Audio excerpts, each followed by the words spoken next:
Thank you. May I request the Vice Chairman, National Organizing Committee, and the Chairman, Local Organizing Committee, to honor Professor Sinha. So now I request Professor Sinha to say a few words. Okay, okay, Felice.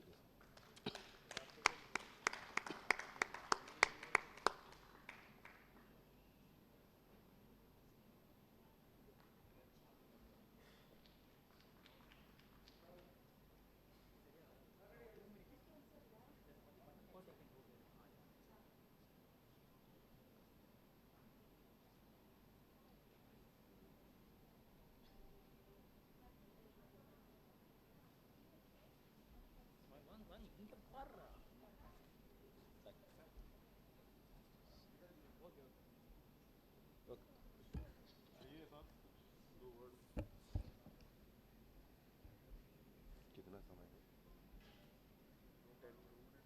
2 minute. Good morning, namaste to all, and what a pleasant surprise, the two dignitaries on the dais. One is Professor Devang Khakkar and Professor G.D. Yadav. Want to mention one thing. I remember Professor Devang Khakkar grilled me a lot during my PhD presentation. And he was my PhD examiner at IIT Kanpur. And I always being mentored by Professor G.D. Yazio. So thank you IIChE for this particular award, IPCL, Process Safety and Hazard Management.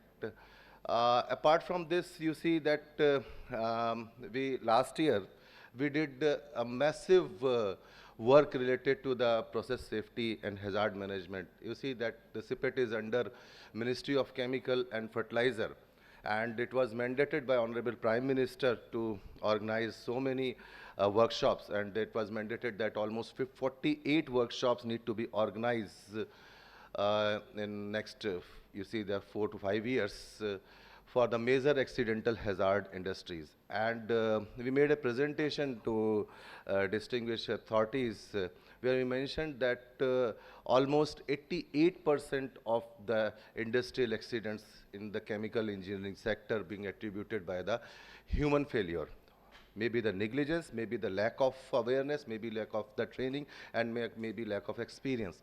So based on this thing, when we presented this thing to the our ministry, and then they said that we need to organize such kind of a thing. Since this is the context, that is why I am giving you some insight of this thing. And the Ministry of Environment, they registered 2,300 major accident hazard industries. So it was mandated by the Honorable Prime Minister's office that we need to organize a workshop every month, every zone, and so that no stone unturned. And when we did these kind of workshops, and it is fully funded by the ministry, it's a 2 days usually workshop, and started from Ahmedabad now to up to Kolhapur to so many. So I think 20 workshops being organized. And one of the best experience we got, that lack of awareness, because we experienced a massive, the most dangerous accidents in the history, that is the Bhopal gas tragedy. So based on this thing, and my personal experience, because I intend to attend all the workshop, my personal experience is that the awareness among the society about the hazards, about the safety is lacking. So at this podium, I request all the August gathering that please nurture this thing, because always whenever there is a lack of safety, hazard, awareness, there is a loss to 3 E's: energy, environment, and economics.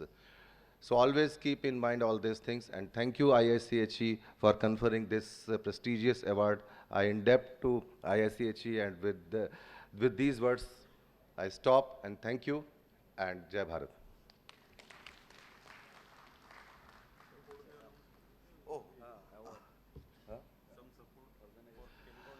Oh, it is needless to mention because the effort of Dhawal Saxena and Avijit, CPET is proudly announcing the close association with the IIChE, though we are having the MOU. And next year will be closely associated with the CHEMCON scheduled at Mumbai. Apart from this, we are in the process of instituting one CPET IIChE award from next year onward. So thank you IIChE, especially Professor Yadav and others and Karthikeyan Koilaji for triggering this thing because because CPET is having the close business with the chemical engineering. So thank you for selecting CPET for this particular thing, and a special thank to Dhawal. Thank you. Okay, so thank you very much. We have another awardee who was not present yesterday. So Hindustan Door Oliver Award for Excellence in Use in Science and Technology in Rural Development. Professor A. Sunil Kumar, please come on the dais, Sunil Kumar. So A. Sunil Kumar is a distinguished chemical engineer and consummate technocrat who champions in transformative power of sustainable technology to drive industrial growth while uplifting communities. As the country president, India for Henkel Adhesives Technologies, he lent strategic direction to a global powerhouse while remaining deeply committed to environmental and social stewardship. Sri Sunil Kumar drives a sustainability at the core strategic at Henkel. His focus on flexible packaging technologies has enhanced food safety and extended the shelf life of agriculture produces, directly supporting the rural food supply chain and minimizing post-harvest losses. In admiration of his ability to integrate world-class chemical technology with societal responsibility and for his societal commitment to use the science at the grassroots level, the Indian Institute of Chemical Engineers is honored to present the Hindustan Door Oliver Award for Excellence in Use of Science and Technology in Rural Development 2025 to Sri S. Sunil Kumar on the occasion of CHEMCON 2025.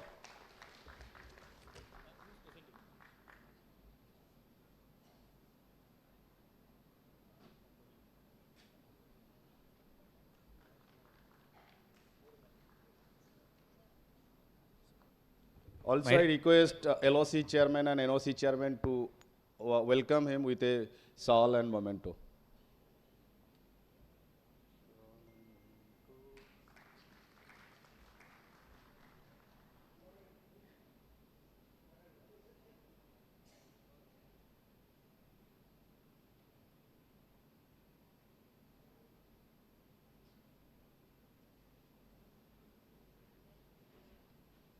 So now I hand over the dais for the Dhirubhai Ambani commemoration celebration. Please.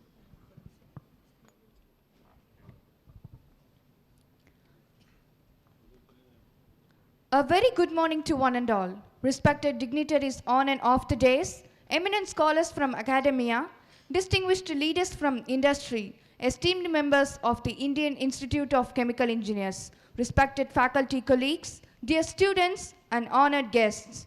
It is a moment of immense pride and privilege to welcome you all to this august gathering at the historic Shastri Hall of Annamalai University for Sri Dhirubhai Ambani Commemoration Day. Today is not merely a ceremonial occasion. It is a celebration of vision, a tribute to enterprise and a confluence of ideas that lie at the intersection of chemical engineering, industrial transformation and national development. Ladies and gentlemen, we gather today in remembrance of Sri Dhirubhai Ambani, a name that has become synonymous with entrepreneurial audacity, innovation-driven growth, and inclusive industrial progress. From humble beginnings to building one of India's most formidable industrial ecosystems, Sri Dhirubhai Ambani embodied the very principles that chemical engineers hold dear: process optimization, scale-up excellence, material transformation, and value creation. It is therefore most fitting that this commemoration is hosted by the Indian Institute of Chemical Engineers, the professional torchbearer of the discipline in India. Ladies and gentlemen, we have a very happy news coming down. So, Padma Shri Yadav and his wife have been invited as special guests for the Republic Day Parade in Delhi on 26th of January 2026. So a round of applause to him.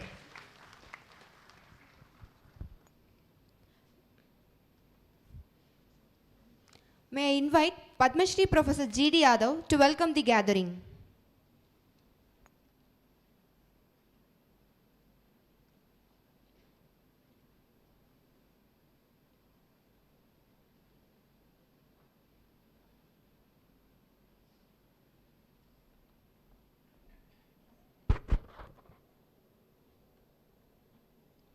Distinguished dais, Professor Devang Khakkar, the Dhirubhai Ambani orator for 2025, Dr. Ajay Bansal, the president of IIChE, Bishwajit Chattopadhyay, the chairman of NOC, Mr. K.C. Rao, Professor Koila, Professor R. Saravanan, Professor Rajasimhan, other council members, CHEMCON Distinguished Speaker awardees, and of course, we should not forget CPET Director General Shishir Sinha,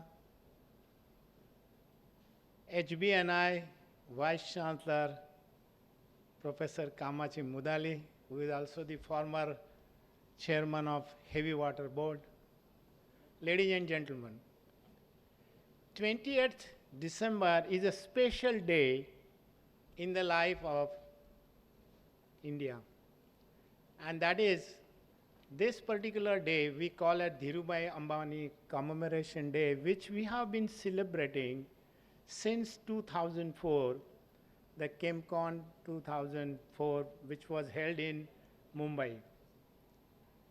For that very inaugural oration, Professor M.M. Sharma was the orator. And thereafter, we have a galaxy of stars every year coming for this particular day. That ranges from Dr. R.A. Mashalkar, Dr. Ramaswamy, Dr. R. Chidambaram, Dr. Grover, Professor Brahmachari, and many others. So what is special about this day? Because this is Dhirubhai's birthday. And we committed to Reliance Industries that we will celebrate this day every year during CHEMCON. And our CHEMCON dates so nicely coincide, December 27 to December 30. And this was decided when I was the president of IIChE, and though this date has never been changed. So every year we get galaxy of stars from across the world. What is so special about Dhirubhai? I have a connection with that. I will tell you what it is. Dhirubhai Ambani said that you must build your dreams and make them into reality.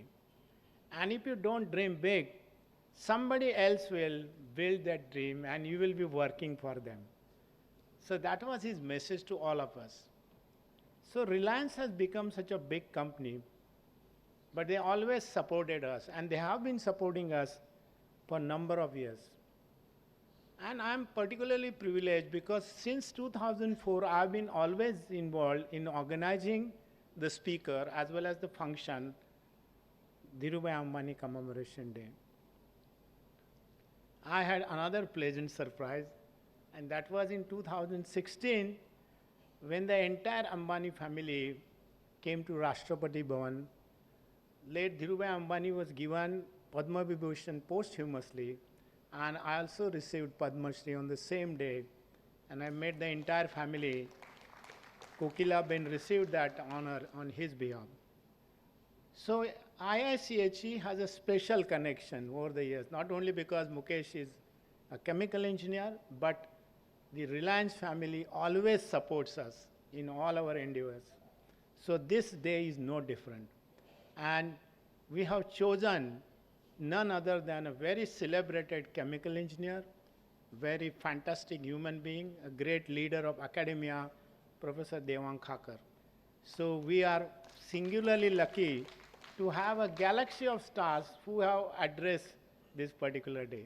So ladies and gentlemen, this formal function begins today. Please pay attention what he says, because we are talking about Vikasit Bharat 2047. And if anything has to do with that, chemical allied industry will be part of this great Vikasit Bharat, and it will not be not less than $2 trillion economy in 2047. Thank you very much.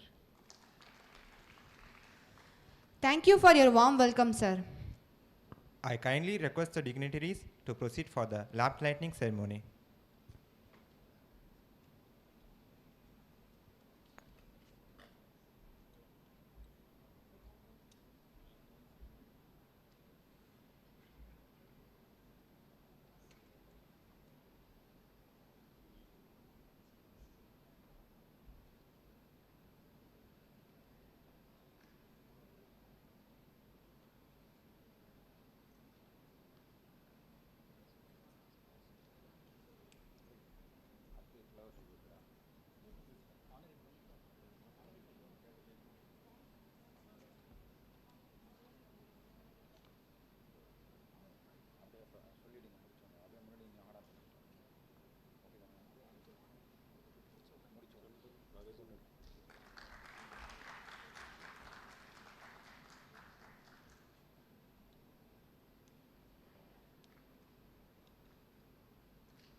Thank you, sir. To express our respect and appreciation, the guests will be honored by presenting them a shawl and memento. I invite Professor Sir Sabesan to honor Professor Devang Vipin Kakar.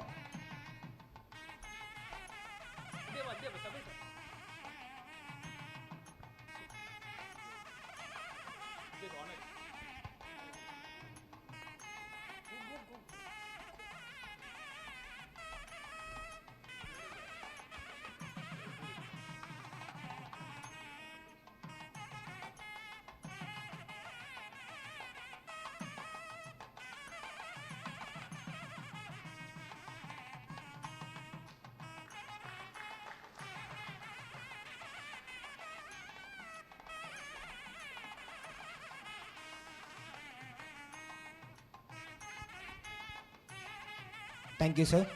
I invite Professor Ram Sendil to honor Padma Shri Professor G.D. Yadav.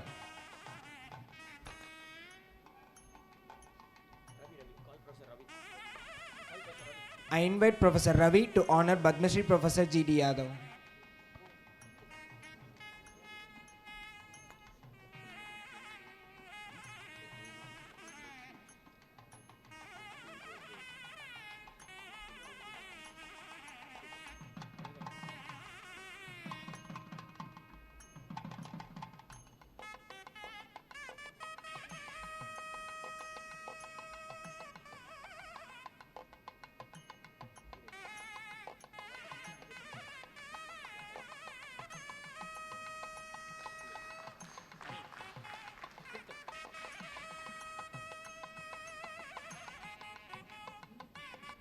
Thank you, sir.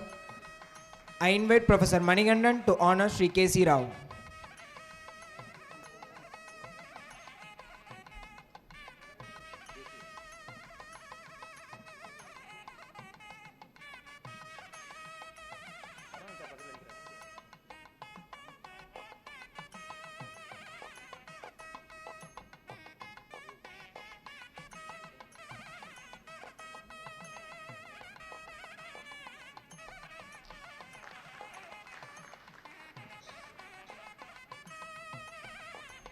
Thank you, sir. Ladies and gentlemen, we now arrive at one of the most evocative moments of this morning, the floral tribute to Sri Dhirubhai Ambani, the dreamer who taught the nation to think big, start bold, and scale the impossible. Sri Dhirubhai Ambani transformed not just balance sheets but aspirations, turning ordinary citizens into equity holders and new technologies into everyday realities. His legacy still lingers in the confidence of millions who now dare to believe that nothing is beyond reach. May I request all present to kindly rise as we pay our collective homage. I now invite the dignitaries on and off the dais to step forward and offer floral tributes at the portrait of Sri Dhirubhai Ambani.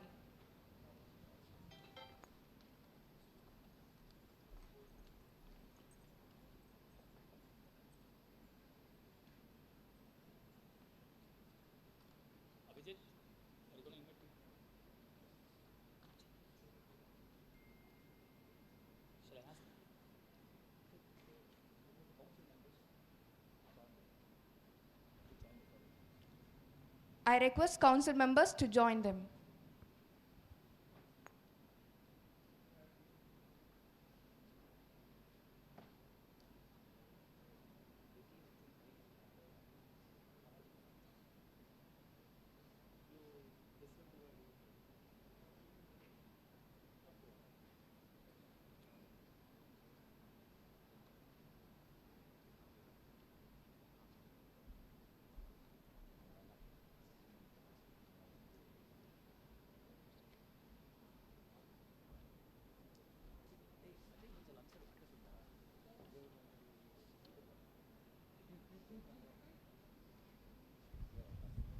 Thank you.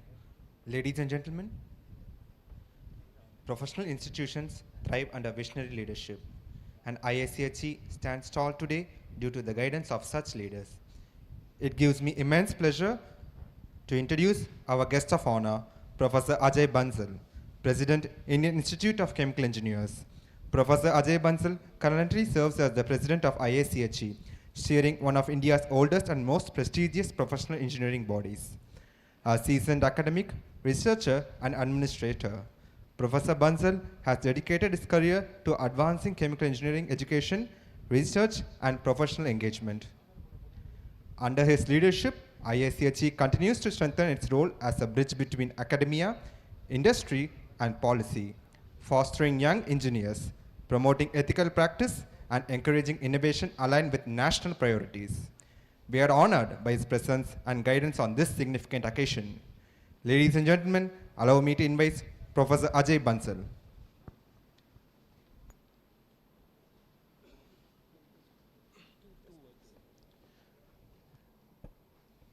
Respected Professor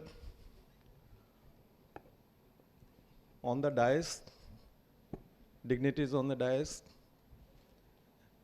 in the audience, it's indeed a pleasure to be here on this occasion when we are commemorating Dhirubhai's birthday. Much has been said by Professor Yadav ji that how from a simple, humble life, he rose to the, I would say, the biggest entrepreneur and later on the biggest industrialist in the country who revolutionized the economy of India and is a major contributor in the chemical industries. It's indeed a pleasure to be here on this occasion. And I will not say much at this occasion because we are eager to listen to the orator, Shri, our speaker, Professor Devang Khakkarji, and will not stand between you and him. Thank you for inviting me. Thank you all. Thank you, sir. No celebration of Sri Dhirubhai Ambani's vision would be complete without the presence of the very industrial ecosystem he dreamt into existence. And what could be more fitting, more evocative of his enduring legacy than being joined today by a distinguished leader from the very enterprise he founded, an organization that continues to carry a spirit of enterprise, innovation, and nation building into the future. It is my pleasure to introduce our special guest, Sri K.C. Rao, Regional Manager, Reliance Industries Limited, Chennai. Sri K.C. Rao represents Reliance Industries Limited, a global leader in petrochemicals, energy, and advanced materials, an organization built on the visionary foundation laid by Sri Dhirubhai Ambani. With extensive experience in industrial operations and regional management, he exemplifies the synergy between engineering expertise and strategic leadership. His presence reinforces the essential partnership between industry and academia that drives technological progress and societal impact.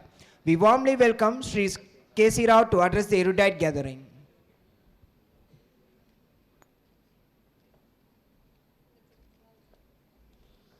So morning all, respected dignitaries here and friends and dignitaries in the audience. It's an immense pleasure to be here. For the last 12 hours, it was more of arrogance of knowledge to wisdom. So when I say arrogance of knowledge, we went to Chidambaram temple where we know the history. And after going to a temple, if you don't come to Annamalai University, I think we miss one more temple. So we always appreciate that, this university has given pillars for the industry, and more than that, to have almost close to 100 years setup, and to have a vision 100 years ago to have this type of setup, I think that's phenomenal. And I think something everyone has to come here. And in fact, I was appreciating the organizers also to bring it here so that people can really see the divine structure as well as the involvement involved in the past years. So today we gather here to remember the industrialist, Mr. Sri Dhirubhai Ambani. So born on 28 December 1932 in a small town, he just started his career moving out of the country and working as a part-time job in the petrol pump. This was an event where every individual, even the parents today, need to let their kids outside for experience, for standing on their own legs. Today, what we do is we keep our kids within ourselves, we groom them too heavily, and we do not allow exposure. So this one aspect, I think, is an inspiration for all of us and for coming generation to ensure that our kids are also moved out so that they can stand on their own legs. So he worked as a clerk and then into a petrol pump, but the amount of knowledge that he gained during this entire event, I think that was phenomenal. So one of the most important milestones was in 1958 when he started or he founded this Reliance Commercial Corporation. So when he came back to India, the first thing that used to happen is people used to have a license raj here. So anything we need to import, we need to have license. So India was best known for its spices, especially cardamom, cashew, and others. So what people used to do is they used to export cardamom and the spices, get the import license, bring polyester into the country. So this was a phenomenon which used to go, and it was a time-consuming event to get the entire license done. So Sri Dhirubhai Ambani, normally what happens is people pick up material or the spices at the lowest price and sell at the highest buyer. Here what he did was he just went to the market, he bought it at the lowest price, and he just gave it to person across the globe whoever wanted to buy at any price. So everyone thought that, what is this? He's buying a material at a higher price and then going and giving it at a lower price, and he's not making any profit out of this. So then people realized that he was looking for license. So the license used to come much in plenty, and with this license, he was able to bring in polyester fabric, yarns rather. So these yarns were given into the market. They were converters who converted this yarn into fabric, and the fabric was then, sold in the market. So the amount of returns that he used to get bringing this imported fabric, imported yarn into the market was much more than what he lost during the event of purchase and trade. So this set an example for others. So he started thinking that this is going to be a phenomenon that is going to happen. So immediately he said, why should I give yarn? Why not I go back and make fabric out of it? So immediately he decided to make fabric, and the fabric started. And how do you then sell this fabric when you have already a set network? So he then stopped all the middlemen in it, and he directly went to the market, set up his own shops, and that fabric was the darling of Indian fabric, that was Vimal. So this is how the entire Vimal brand was initiated. And by 1996, Reliance Textiles started its own Naroda unit with world-class self-relied manufacturing unit. Then in 1977, Reliance went public. So this was a time when people never thought what public issues are, what shares are about. And it was only for the corporate, for elite team of people. But here is a man who said, I want each and every Indian to be a part of my company and they should be the shareholders. So he reached to the lowest of lowest possible people and ensured that everyone buys his shares, and he was there selling his shares to all across the country. So all these guys who were normal men started becoming share traders and were interested in stock market. So 1980 and 1990, this was a period when there was a marked expansion. The expansion under his leadership was in petrochemicals, polymers, and energy. So since I come from polymer division, so I still remember that it was all imports way back in 1980s, 1990s. So we had not many except for IPCL. And it was again a company which had very limited volumes. So again, imports were the huge beneficiary out of that. Here came a man who started a unit at Hazira with PVC and HDPE and LLDPE, and then marketed across. And those days it was a credit market where people used to get about 90 days, 180 days credit. And today he has converted, Reliance has converted at least, say, 99% of the entire volume on cash purchase.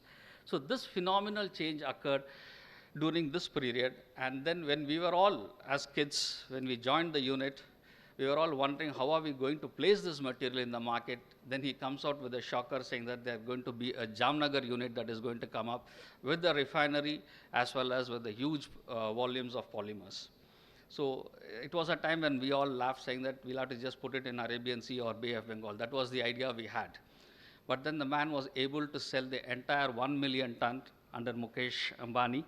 And we as a team were able to sell this entire volume in a span of 6 to 8 months. We were able to stabilize. Market grew, consumption grew, and also we saw that Reliance going for further expansion. So today Reliance produces PVC, HDLL, almost close to about 5 million tons, and we are all there in the market across country. So Dhirubhai Ambani then passed away somewhere around 6 July 2002. But his vision, think big, think fast, think ahead. Ideas are no man's monopoly. This is what he always thought. And he ensured that people work along with him. And the best part about this organization is, it is not that they look only for profit or contribution. It is more to keep the shareholders happy. So that is why if you see from the fiber imports to fabric to petrochemicals, then into geos, then into retail, I think day in, day out, without Reliance, I think it's difficult for us to live today. So I won't be surprised that days are ahead. Already we are with hydrogen. Now oxygen will also come across, and we may have to carry a bottle of oxygen also. Well, I'm talking about cities like Delhi. So this is what we look at. And before I close this, I would like to say that, I think this was repeated, dream big, work hard, stay focused, and surround yourself with good people. Meeting the deadlines is not good enough. Beating the deadlines is more expectation. So with this background, I think being here and celebrating on this day, on his birthday, I think it's a great privilege, and thanks to all who made it possible. Thank you. We have just heard from Sri K.C. Rao, whose insights from the heart of Reliance Industries Limited beautifully bridged Sri Dhirubhai Ambani's visionary legacy with today's industrial realities. His words underscores the vital industry-academia partnership that fuels innovation, growth, and nation building. On behalf of the organizers, thank you, sir, for your valuable address and gracious presence. Now I would like to invite Professor Ajay Bansal to read the citation for Sri Dhirubhai Ambani Commemoration Day orator, Professor Devang Vipin Kakkar. It's an honor for me to read this Shri Dhirubhai Ambani Oration Award 2025 citation on Professor Devang V. Khakkar. Indian Institute of Chemical Engineers and Reliance Industries Limited are pleased to bestow Shri Dhirubhai Ambani Oration Award 2025 upon Professor Devang Vipin Khakkar, former Director, Indian Institute of Technology, Bombay. Shri Dhirubhai Ambani, the founder chairman of Reliance Industries Limited, was an exceptional soul and an outstanding leader who epitomized the dauntless entrepreneurial spirit. He dared to dream on a scale unimaginable before in Indian industry. His life's achievements prove that backed by confidence, courage, and conviction, one can achieve the impossible. In recognition of his unparalleled contributions to the industry and India at large, the Indian Institute of Chemical Engineers has been celebrating 28th December, his birthday, as the Dhirubhai Ambani Commemoration Day. An individual of exceptional qualities and achievement is chosen to deliver the Dhirubhai Ambani oration. Professor Devang Vipin Khakkar belongs to an august league of academicians, chemical engineers, and administrators who have carried out path-breaking research in the domain of polymerization. He joined IIT Bombay in 1987 as an assistant professor, Department of Chemical Engineering, and rising through ranks, Professor Khakkar became an associate professor, then professor in charge and head of the department, and later on dean during 2009 to 2019. Professor Khakkar was also the former director of IIT Bombay. He became the institute chair professor in IIT Bombay during 2021. During his tenure as the director IIT Bombay, the IIT accomplished several major initiatives. He was a visiting faculty at Northwestern University, Evanston, USA in 1996. Professor Khakkar's pioneering work on polymerization of rod-like molecules is recognized to have brought new insights into this discipline. He has 3 patents and around 141 research articles to his credit. In admiration of his impactful contributions in the field of science and technology, the Indian Institute of Chemical Engineers is honored to confer the Dhirubhai Ambani Oration Award 2025 on Professor Devang Vipin Khakkar during the Dhirubhai Ambani Commemoration Day celebration, that is 28th December 2025, as part of CHEMCON 2025. Thank you.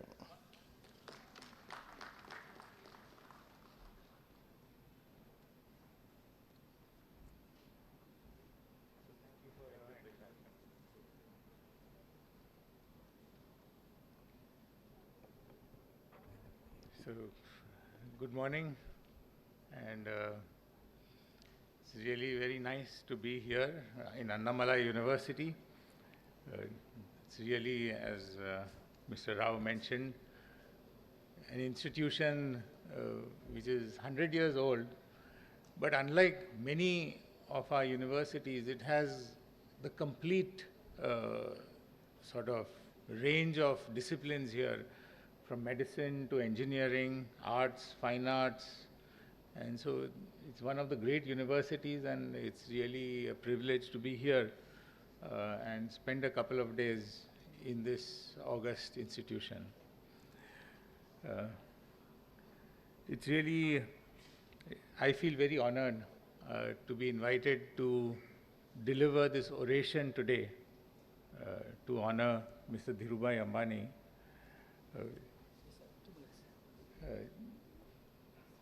We've already heard about his great achievements, and the way I look at it is that he in some ways showed a path. You know, even Mr. K.C. Rao, working in Reliance as a young engineer, didn't have the vision to realize what the actual scale of our country and what the demand of our country is. And he was able to set up industries, plants of an unprecedented scale because he could see the demand for the various products. And so he could not only did he have the vision, but he could execute on it very successfully. And he created that culture so that that vision continues, that attitude continues, and young people like Mr. Rao are continuing that legacy to build Reliance and grow it in all possible different areas. Today I'm going to talk to you about, over my career, though I started my research work in the area of polymers, but I worked on many different problems as a researcher at IIT Bombay. And today I wanted to talk to you about things that I'm very much involved with in research currently. So after I finished my directorship, I went back to the department, and now I tell everyone I am like an assistant professor, that my whole day goes in teaching and research. I have no other responsibilities. And so I thought I'll tell a little bit about that. Can you do the duplication of the display? I can do it.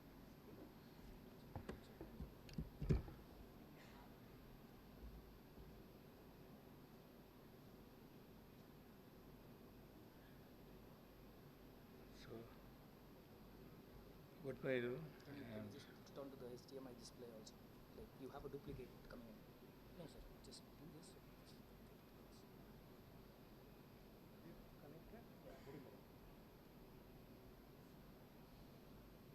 You have to,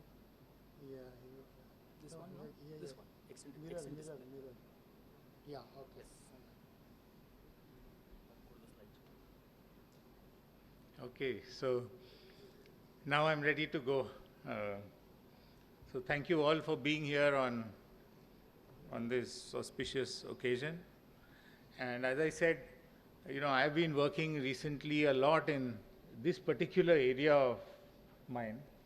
Yeah. Maybe y'all can sit in the front. Acha, you'll see here. Okay, you can see it. Okay.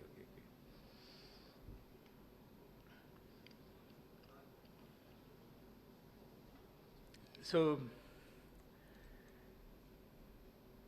I thought I'll give some perspectives on this research that I've been doing on granular mechanics. That is, trying to understand how particles, how they flow, how they are handled.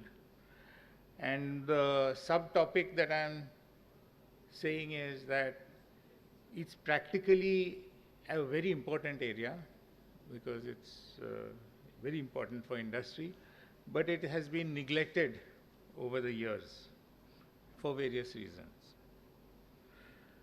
So of course, I'd like to express my thanks for this opportunity to pay homage to Mr. Ambani and his vision. So I would like to thank IIChE, the council, and the organizers of CHEMCON 2025 for having selected me. Professor G.D. Yadav, who has been a force behind the commemoration day. I want to thank him for inviting me, and he has really taken a lot of care to make sure that my stay and travel was very comfortable. And of course, I'm very grateful to Reliance Industries for not only supporting this lecture, but also the kind of support that they provided to the annual meeting of the Indian Institute of Chemical Engineers for more than 20 years. And that generous support, I think, is very important for this organization to grow and really make an impact on the profession. So these are granular materials, things that we handle all the time, whether it is sand, food grains, salt, tablets, various kinds of pellets, and so forth. And so, how do we handle these kinds of materials? Well, there are a large number of processes in which these materials are sort of modified. And here I've shown a picture of a cement rotary kiln a blast furnace, and a farmer V blender as just three of the many processes that are used in industry to handle particulate systems. And though we learn a lot about fluids and so forth, in fact, it turns out particulates in terms of volume are among the highest that we handle. And it's not just the volume, but there are many very high value processes which involve particulate systems. For example, in the pharma industry, the kind of APIs that they use, they are so expensive and they have to be, processed in the right way. For example, mixing. You have to make sure that the concentration in every tablet is exactly the same. And that, of course, requires a knowledge of this kind of processing. So here the main thing I want to say is that we need to have granular processes that are well designed because they can have a significant impact on energy, efficiency, on material usage and so forth. But the phenomena involving these type of granular processes are not well understood, particularly when we compare them to fluid mechanics. And though fluid mechanics is well covered in our chemical engineering curriculum, we learn almost nothing about granular mechanics, that is how granular materials flow and how they are handled in our curriculum, despite its importance. So, my first exposure to granular mechanics was soon after I had joined IIT Bombay. An industry had sponsored a project to study mixing in a rotating cylinder. So you have a horizontal cylinder, it's partly filled with solids, and it rotates about its axis. So it creates some kind of circulation inside. And so this was a sponsored MTech project, and they wanted to see what is the way in which things will mix along the axis of the cylinder. So we said, okay, let's use some simple material, and we started using sand. And it turned out that the sand had different sizes. And we were hoping to mix it, but after some time, the whole thing got segregated into these alternating bands. We didn't do anything. Automatically, the larger particles and the smaller particles, they just separated out on their own, which was a complete shock to us. And so then I started, I was trained in fluid mechanics. My PhD was in fluid mechanics. And so I said, okay, let us write down some equations to see if we can explain this phenomenon. But we couldn't find anything. So it was really fascinating that there is this huge discipline and the governing equations for the flow are not available. And so when I look back and I sort of started thinking that, okay, let's just trace how these subjects developed, fluid mechanics and granular mechanics, over the years. And so if you take a historical view, we learned about Archimedes' principle, how he was in the tub and he suddenly discovered buoyancy and all those things, eureka, some of you may have heard about in school. That was in, 2,000, 3,000 years back. That's, I would say, the beginning. But formally, if you look at Newton discovering viscosity in 1700, Euler putting down the equations for ideal flow in 1700, but by 1800 the governing equation had been established, the Navier-Stokes equation, which is the equation which governs fluid flow. And since then, Reynolds discovered turbulence in 1880, Prandtl found the boundary layer, and then various things on how turbulence is. Partankar and Spaulding came up with a systematic way of doing computational fluid mechanics by 1970. So, the development was fast, and today this is a really mature field.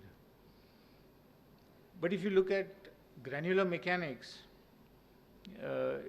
Coulomb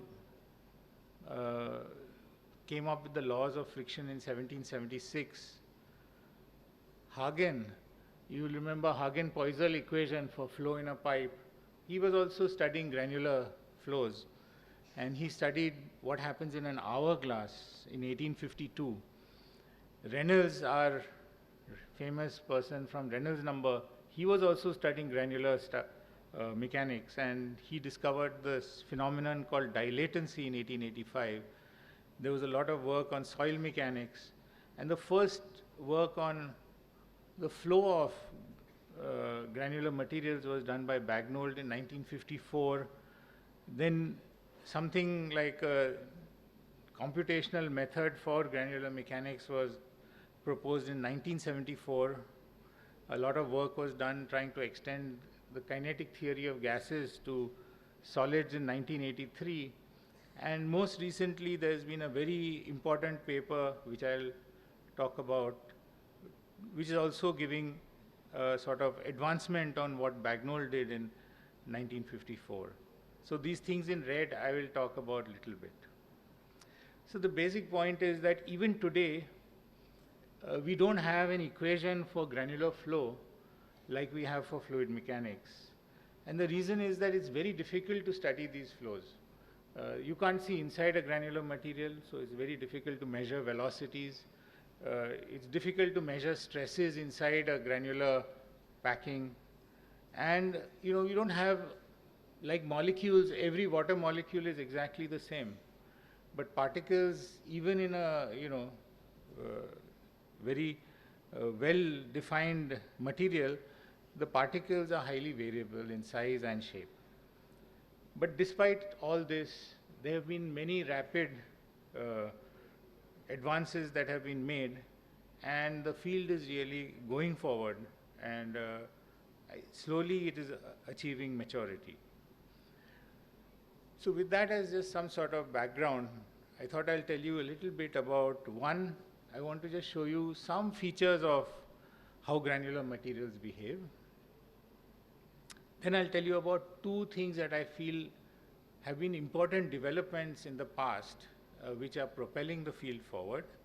And then, depending on how much time I have, I'll talk a little bit about the recent work that we are doing to study flow in two systems of practical interest, hoppers and rotating cylinders. And really the theme over here of this talk is this quotation that I have put down, which says, nothing is more practical than a good theory, which says that if you have an equation to describe something, it will cut down on the number of experiments that you have to do and cut down on the trial and error that you have to do. So can we arrive at a good theory? So let me just start with some very little bit of phenomena of granular materials. So say if you take two particles, the idealized particles, and they collide, then we know that because of the collision, some energy is lost because there is, there's a coefficient of restitution. So if you drop a ball, it never comes up fully, it will always come up a little less. And the loss in energy per collision is proportional to 1 minus the coefficient of restitution squared. And so as the material flows, there are collisions and energy is lost. And in fact, it gets lost very fast. So here is what would happen if you drop this ball, then it will keep bouncing, and you can calculate how much time it would take for n bounces, and it's like this. And it turns out, if you look at this series, it's a convergent series, and for infinite collisions, you have a finite time. So this is the idea of essentially what they call inelastic collapse. That is, in a finite time, particles, because of these collisions, they will just come to rest. And we know this from experience, that you take a bottle and fill it with, let's say, some beads, you shake it, and it will immediately stop. The beads don't keep bouncing around because so much energy is lost. So this is one characteristic of granular materials, that they are highly dissipative because of collisions, but they also dissipate energy because of friction. And friction is a very strange kind of force. So Coulomb's law of friction says that the frictional force is independent of the area of contact. And it is also independent of the relative velocity. So if the two surfaces are moving with some speed, the frictional force doesn't depend on that speed. And that comes and that results in a lot of unusual kind of behavior. And the frictional force essentially depends only on how much normal force you're acting. That is how you're pressing the particles together, and the proportionality constant is this coefficient of friction. Because of these laws, some of the consequences are that if you take a block and you try and push it, the force you require to push it, it doesn't matter whether the block is vertical or horizontal. The force is the same in both cases. And also, for plowing, whether you are plowing with a bullock cart or with a tractor, the frictional force essentially is the same because it doesn't depend on the speed. Now, this is what happens if you have, let's say, two particles together. But if you look at the collective behavior of particles, and here I just show a flow of some ball bearings, there will be some regions where the particles are nearly static and they behave like a solid. Some regions they are flowing like a liquid, and in some regions they flow like a gas. And in each of these, let's say for example here friction dominates, here collisions and friction dominate, and whereas here you're mainly dominated by collisions. And looking at this, a very nice review article was written on granular solids, liquids and gases, where these authors showed that in fact the behavior of granular solids, granular liquids and granular gases is very different from real solids, liquids and gases. And so it requires a deeper study. And just to give some example of why it's an unusual solid, say if you take particles and fill a bin with it, what you find is that the forces are not uniformly transmitted, but they are transmitted along these force chains. So there are very high forces in some regions, and in other regions the forces are almost zero. In the same system, if you just look at what is the pressure that the particles exert at the base, you find that you go to a certain height, and then once you increase the height beyond a certain level, the pressure just becomes constant. So you can keep filling more and more, but the pressure at the bottom will not increase.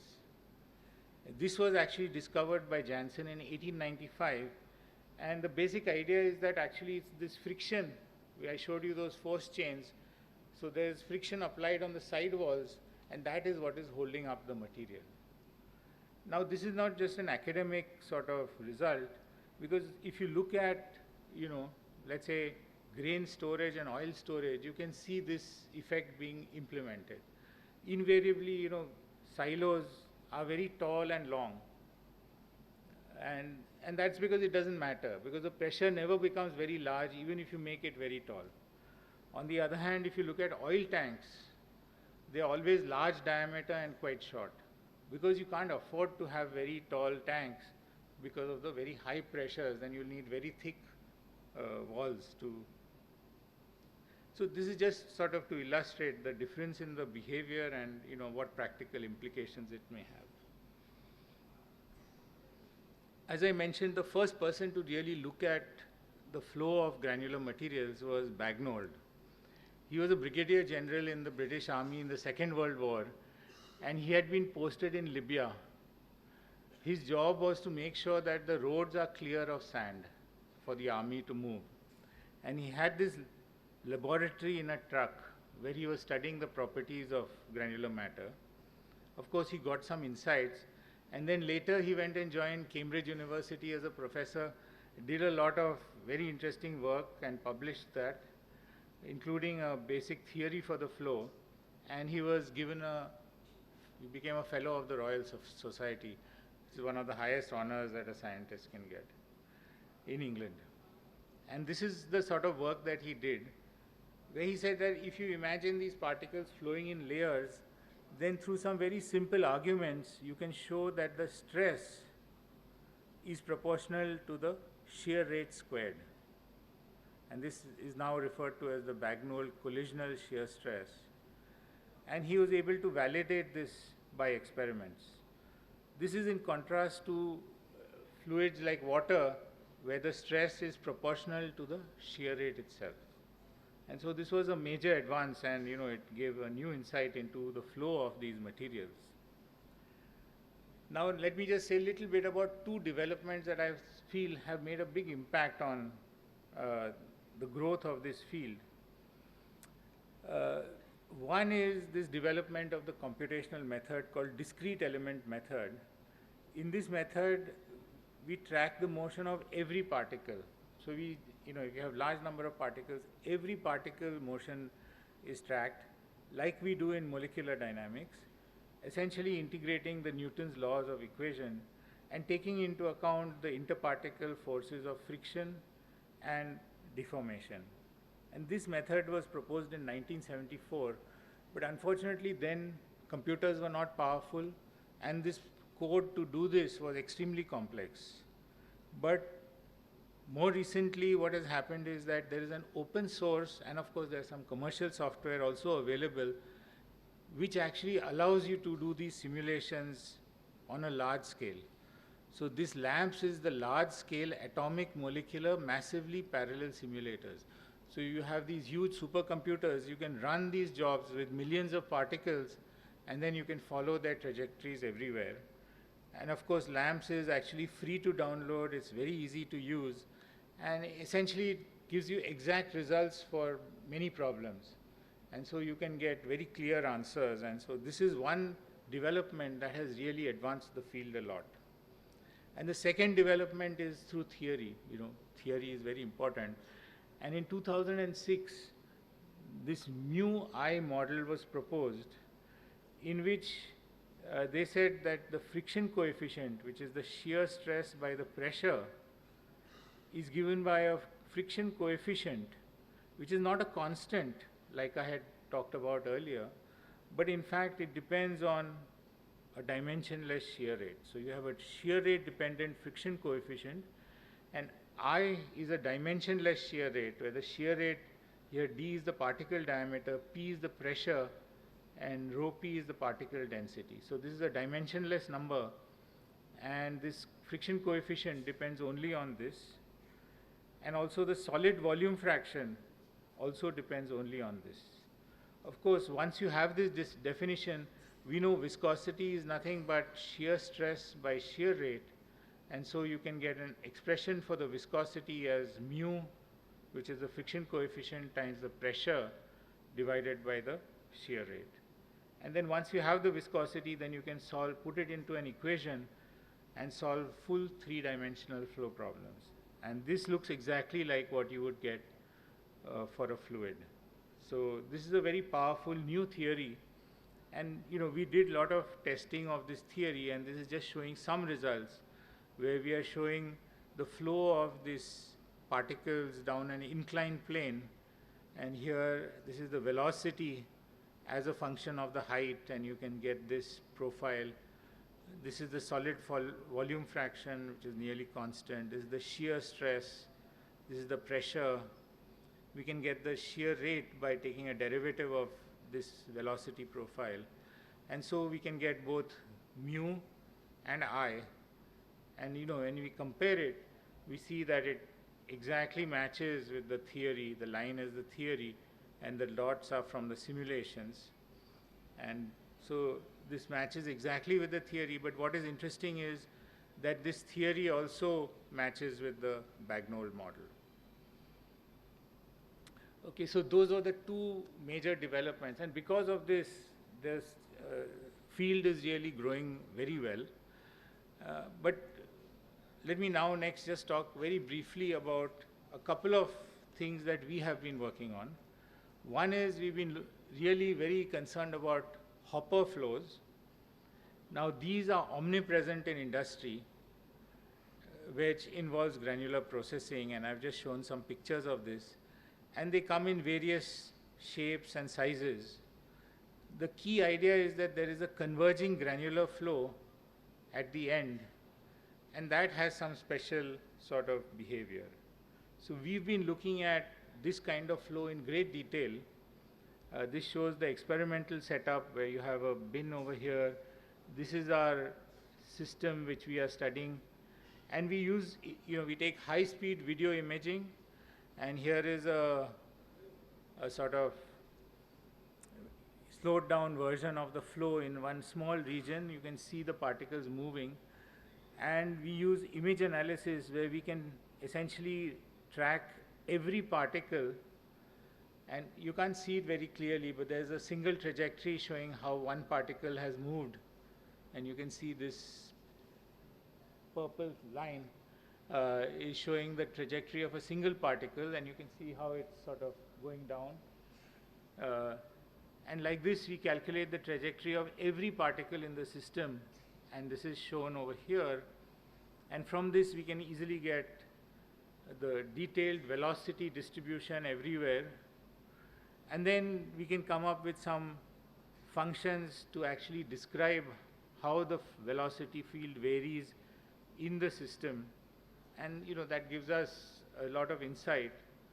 But another thing that we can do is, now we have all this data, we can actually compare it exactly to DEM simulations, because in this I can get the velocity field, but I don't know what the stresses are.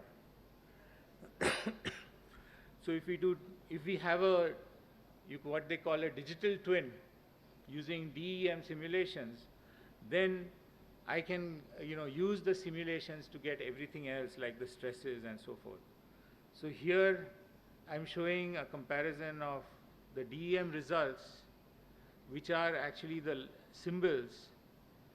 The symbols are the experiments, and the lines that are drawn are the DEM results, and you can see that there's a almost exact match. So what we can conclude from this is this DEM gives a very good description of what is actually happening in the system. And then once we have this, so now our DEM, which is calibrated, now we can use it to compare to theoretical predictions. And here again, you can see that the red lines are the theoretical predictions, and this is almost a perfect match.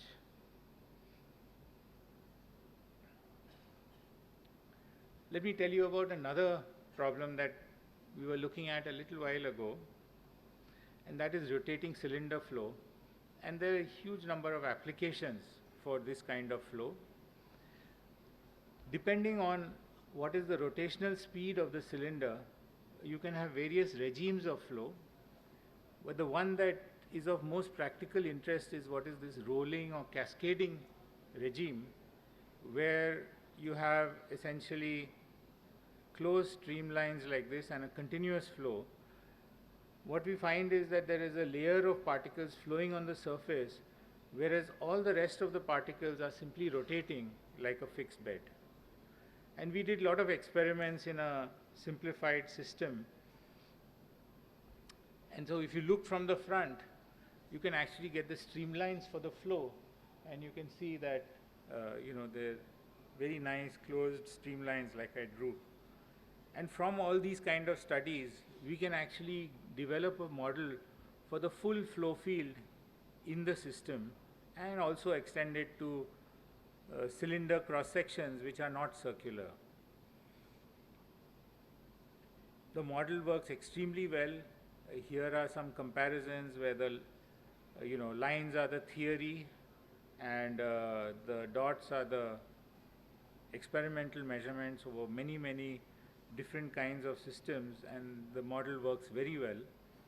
So once you have this kind of theory, then we can see that, okay, how can we use it? And one of the very important problems in these rotating cylinder flows is to try and see how well do they mix.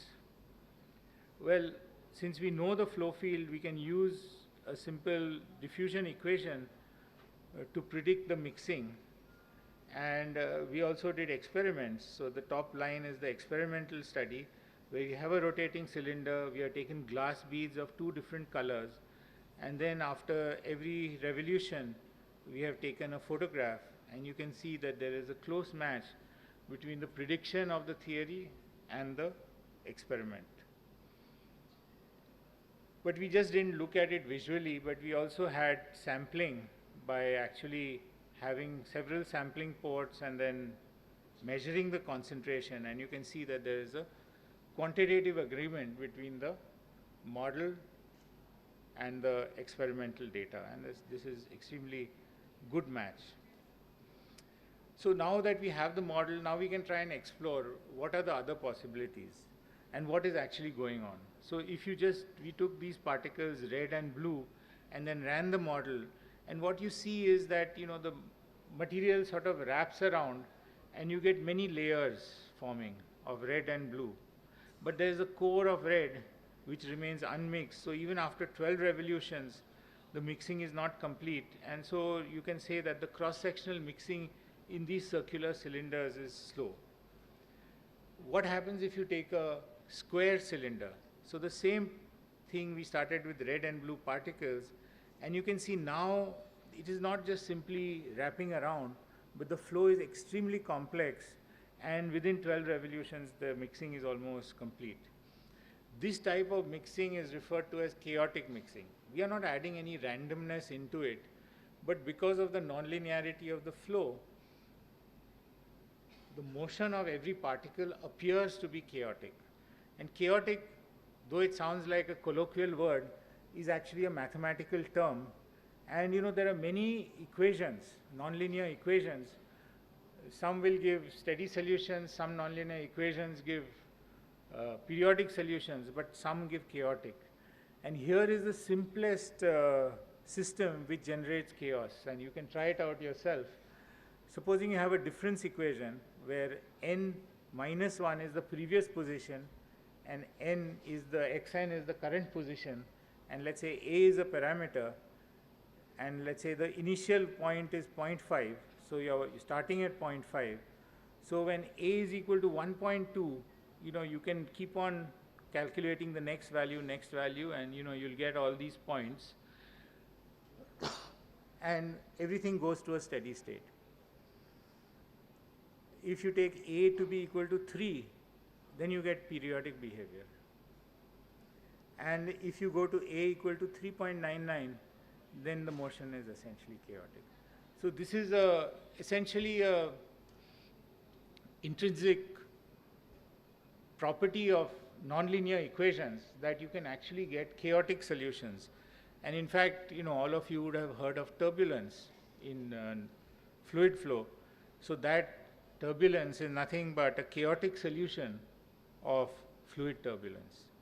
And so now we have this way in which we can enhance cross-sectional mixing in a, let's say, non-circular cylinder by using this concept of chaos. And here I'm showing again, thank you. I'm showing this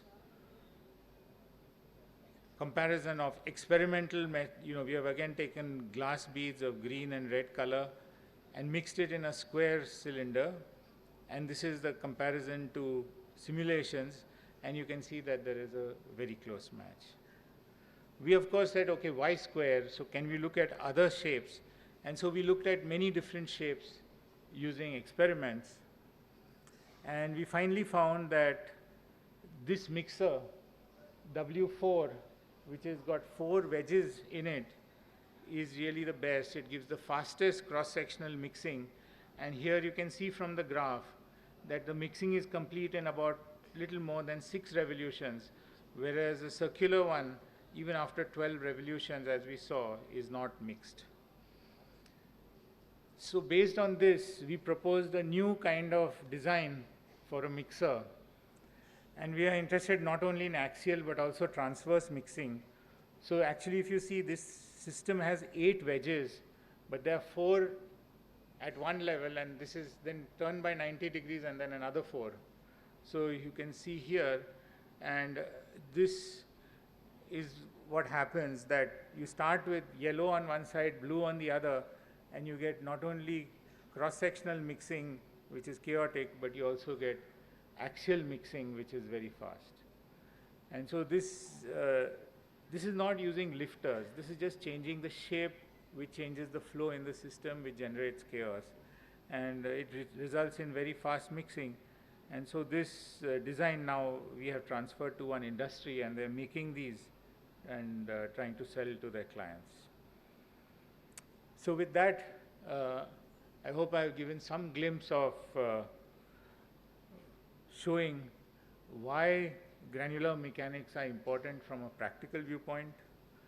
I have tried to show you that granular mechanics, granular materials behave differently from fluids and other kinds of material that we are used to handling. I also tried to give some idea of the rapid progress that is being made in the fields using new experimental and computational tools. And really, one of the things that I felt for a long time is that there should be some part in one of our subjects, maybe fluid mechanics, where we give a small exposure to these kinds of materials, so that students are aware of how they can essentially approach these kinds of problems. So thank you for your attention, and I don't know if there's question and answer, but if there are no question and answers, I'll be glad to talk to you later. I'm fine. So yeah, The forum is thrown to questioning. Yes.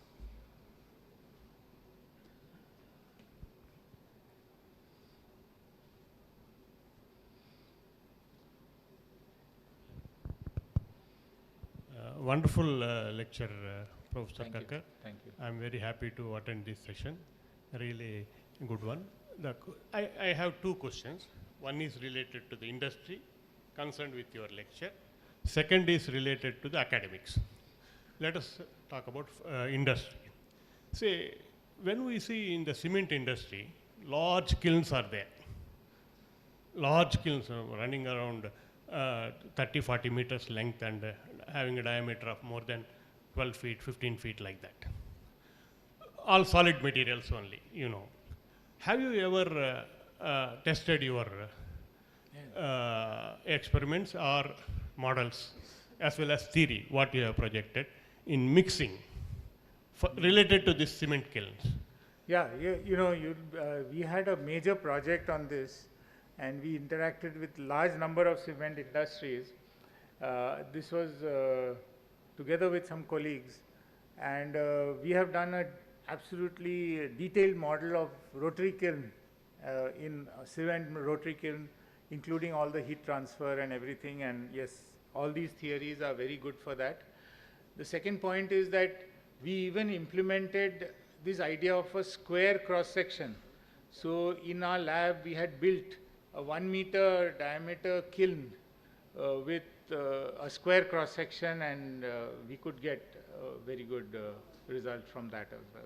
So yes, these things are very robust and certainly of great use. Yeah, I wish you suggest your experimental or models to the cement industry owners. Yeah. That is Yeah, one thing. yeah. Second thing is academic. See, we need to change syllabus. Lot has been forgotten for the past 30, 40 years. 40 years before I did my chemical engineering, recently I went to my university and saw the syllabus. There is not much change. Mechanical unit operations, one subject we have. We should include certain things, latest developments. Say, still what we have is Stokes' law, those type of things only. We have not gone into these details. These type of new inventions, provided it is proven, well proven and vetted by the top people like Professor G.D. Yadav or maybe some American Institute of Chemical Engineers and all. Right. So what you have done in this, say you have done wonderful research. Have you ever approached academicians to revise the syllabus? Just No, about no. this, yeah. So, we are constantly revising the syllabus in many of the places. And, that almost every syllabus has a lot of AI and all these things which have come in. But in the traditional subjects, we are still using the older books, which don't have these materials in there. So somebody has to write a textbook. That is the first thing. So once the textbooks come in which, so if you read McCabe and Smith, like you said, there's some things on mechanical operations. You can learn about sieving, you know, a little bit on sedimentation and those type of things are there, fluidized beds. But, you know, how to calculate what is the stress in a bin, that is not there. You know, how to calculate what will be the rate of mixing in a rotating cylinder, not there. So those kinds of things will slowly come in, and so then they can be included. But it's important to first see if they can come into a textbook. One example I would like to mention here. P&IDs, why we are not concentrating P&IDs as one part of syllabus in the chemical engineering? I don't know whether you, even recently I have gone through the IIT syllabus, undergraduate syllabus. P&IDs are not there. You see, when the first job when I entered, P&IDs, we talk about P&IDs in chemical engineering. Where is that in our? I don't know, but maybe some part comes in. We have a design course, so a little bit of that comes in there, but I don't think it's a separate course that is taught. Thank you, Dr. Kakkar. Wonderful lecture. Thank you very much. Anybody else? Okay. I think we shall close this. Thank you very much, sir, for that truly insightful and inspiring address, which has so meaningfully connected Sri Dhirubhai Ambani's vision with the future of science, technology, and industry. On behalf of the organizers and everyone present here, we express our deep gratitude to you for gracing this occasion and elevating this commemoration with your words. So now I request that NOC Chairman Sir and the Professor Jadhav to felicitate our Professor Devang Kakkarji for Dhirubhai Ambani oration.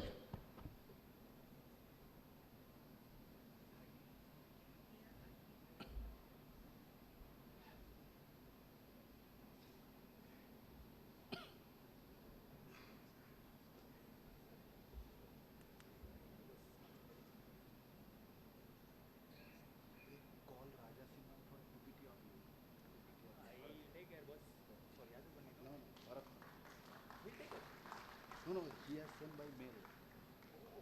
Okay, I'll call it.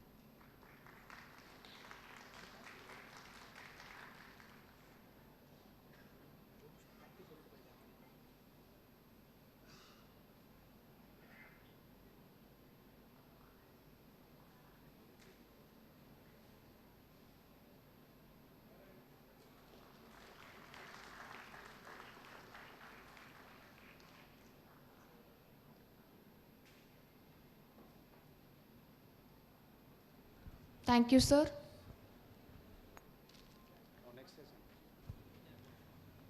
It is my proud privilege to introduce the presiding dignitary of today's function, Professor Ganapati D. Yadav, Emeritus Professor of Eminence and former Vice Chancellor of the Institute of Chemical Technology, Mumbai, an internationally acclaimed authority in green chemistry, catalysis, energy and net zero technologies. He has to his credit more than 570 original research papers, 137 patents and 3 books with over 21,000 citations. He occupies a place in the global top 2% scientists list, number 1 in India and among the top 100 worldwide in physical chemistry. One of India's most decorated engineering scientists, Professor Yadav is a Padma Shri awardee. He is an elected fellow of all 4 National Academies of Science and Engineering in India, as well as prestigious international bodies including TWAS, the National Academy of Engineering USA, the National Academy of Inventors USA, FRSC UK and FIChem UK, distinctions that underscore the truly global impact of his work.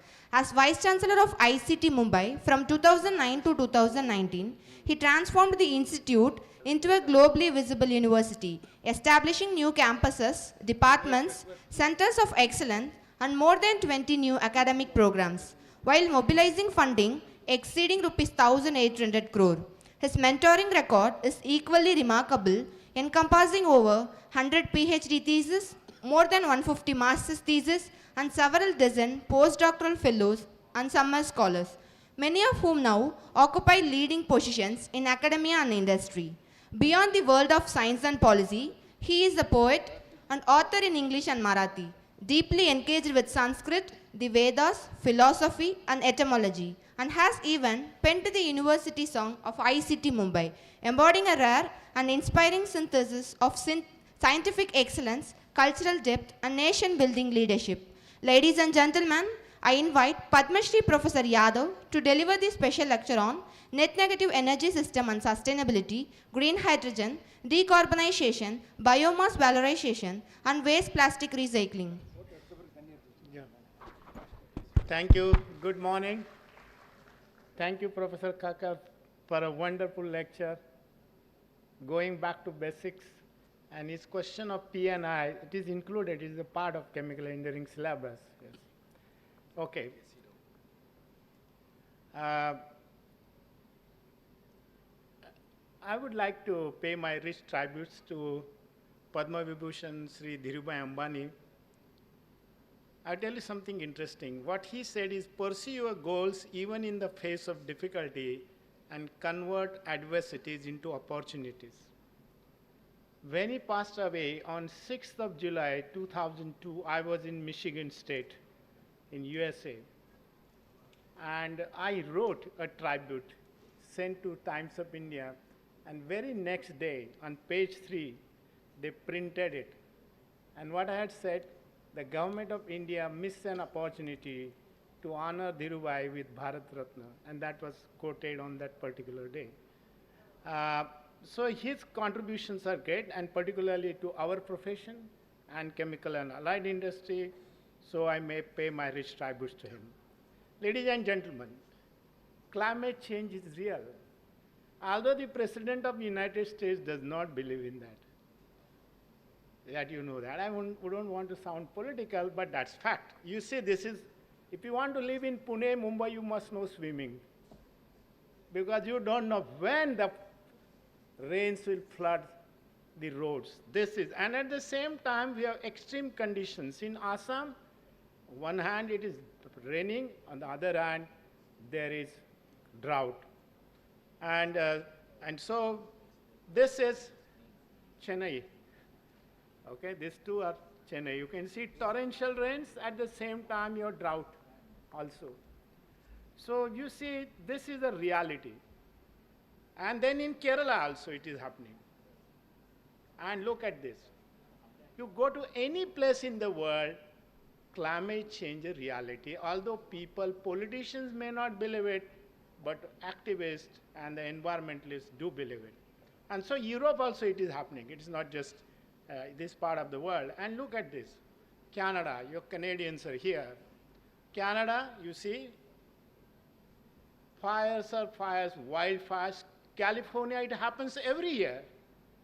And these are the most advanced countries. Why they are not able to stop it?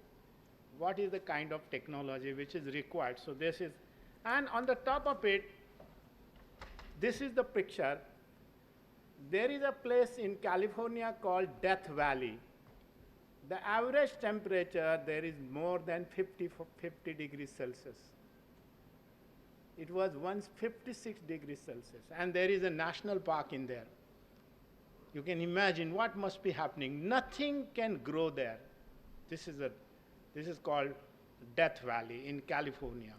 And yesterday, you know, Professor Amar Mohanty said that the air quality index in Delhi was 380, and in his place in Gulf Canada, it is 2. You said that, right? This is what is happening, one of the reasons. Our farmers in and around Delhi, Haryana, Rajasthan, Uttar Pradesh, Punjab, they burn their agri-waste. Why do they do that? Because they think by burning agri-waste, they can kill the pest, they can kill everything, and that is why they do it, and then the field will be ready. However, this is related to Delhi fog, and something like 100 million metric tons of agri-waste out of 500 million metric tons is burned every year. And this is a national wealth. This is a national wealth. So I'm going to tell you something. This is one of the interesting pictures, slides here. Just before the pandemic in January 2020, the carbon dioxide concentration in the atmosphere was 410 ppm. And you know that during the year, we're literally glued to the TV, sitting at home doing nothing, practically nothing. Maybe watching Ramayana, Mahabharata. Nothing with it. And on one particular day, in April 2020, 10th of April to be precise, the crude oil price became negative. We had to pay $10 to buy their crude oil. They will pay crude oil as well as $10. So there were 7 fracking companies in Texas. They closed their business. They were going to invest something like $7 billion. They said hydrocarbon industry has no future. And what was their argument? Their argument was that unless the crude oil price becomes at least $60 a barrel, it is gone. So they withdrew from that. That was the situation. And like, look, then within the year we added 2 TPM. So January 21, it was 412. That means something was being done. And that time the world's refinery capacity was 97.4 million barrels a day. Now it is 105 million barrels a day, and 825 refineries are there in the world. When was the economy recovered? In May 2022, when the concentration became 418. So concentration of CO2 in the atmosphere is taken as a barometer of economic growth. Alas, it is not correct, but that is why today's world we think. And look at the concentration on December 26. This year, it was 428. Last year, 425, means almost 3 ppm we are adding every year. And if we continue with this without having any technological intervention, by the year 2250, the concentration would be 2000 ppm, nothing will survive. All life on earth will be dead and gone. Even otherwise, whatever temperature we have in Chidambaram, if that temperature goes up by 3 degrees Celsius, 80% of the biological species will die. Even if you are living in Kashmir or Kanyakumari, wherever, whatever the average temperature, if that rises by 3 degrees, 80% of the biological species will die. So this is an alarming situation. And in 2250, they say that concentration will be 2000, temperature will be 6 to 8 degrees C, nothing will. But of course, none of us will be alive. But that is the fact of the matter. So we have to seriously consider on this. And in March this year, this was 430 ppm. That means some carbon dioxide concentration has gone down. How it has gone down? Have they gone into some renewable energy? So I'm going to give you something. This is where I'm talking about net negative energy thing. Look at the concentration of CO2. 2020 to 2024, 5 years, it was the fossil carbon 34.8 gigatons, that is billion tons in 2020. Last year it was 37.4 gigatons. Typically now it is 41.6 gigatons, that is billion tons of carbon dioxide we are emitting. And that is an alarming situation. So why it is so? Because ours is a carbon-based economy. This problem we are facing is because of carbon-based economy. So my advice to the government is we should have carbon-free economy, that is energy. We require carbon for survival. We require carbon in the soil because soil fertility is increased by carbon, but we don't require carbon in the atmosphere. So that means we have to take carbon out of atmosphere. The technologies of future will be that kind, okay? So you see that this is, this paper I wrote during, this COVID period. And we had submitted it to Nature. There were interesting comments on that. So one of the reviewers said, these Indians are making a lot of exaggerated comments. But anyway, so we had to submit it to some other journal. This has 18,000 downloads, this particular paper. Because we talked about policy of the government, what should be done in the oil-based industry and what government should do. But this was the comment. But I tell you why. So let us look at this particular situation. We talk about fossil fuels, we talk about hydrocarbons, oil, gas, natural gas, or coal. These are our carbon sources, right? On the other hand, we are talking about biomass. So that is our new fuel, renewable biomass. That is called biorefineries. No matter when you use carbon as a fuel, the end result is carbon dioxide. In the case of biomass, it is net zero. In the case of fossil fuels, you add to carbon dioxide. So what should we do? We should not use carbon as a fuel. So in future, carbon should not be a part. Petrol, diesel should not be there. They can be used for making chemicals and other things. Material. Ban is a stupid idea. Whenever there is a ban, like the ban on liquor in the states where maximum liquor is sold. And who makes the money? The government officials, the persons who raid, the police and municipalities, they make money. They encourage that illegal business. So ban is not a solution. Better technology is the solution. So I will tell you some ideas about that. Then water resource management. Water is going to be a very expensive commodity. Although we have drought on one hand and torrential rains on the other, water is going to be important. And this is with reference to the green hydrogen, water is going to be a very important thing. And then circular economy and recycle engineering. Chemical engineers need not worry. Chemical engineering will be newly defined as recycle engineering. Chemical engineering will be all recycle. So it is engineering, whether physical, chemical, biological, that is recycling. And biotechnology. Everything will not be chemical technology. Biotechnology will also be part of future processes. So it is a best combo of chemical and bio and systems engineering approach. Now chemists are also talking about systems chemistry. What is systems chemistry?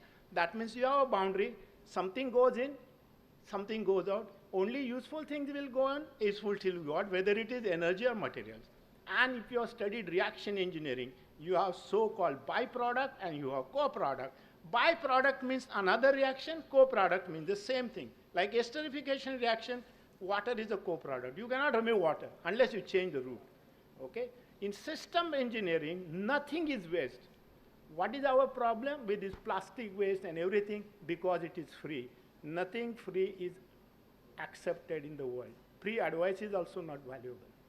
Unless you charge money, people don't accept your advice. So this is free.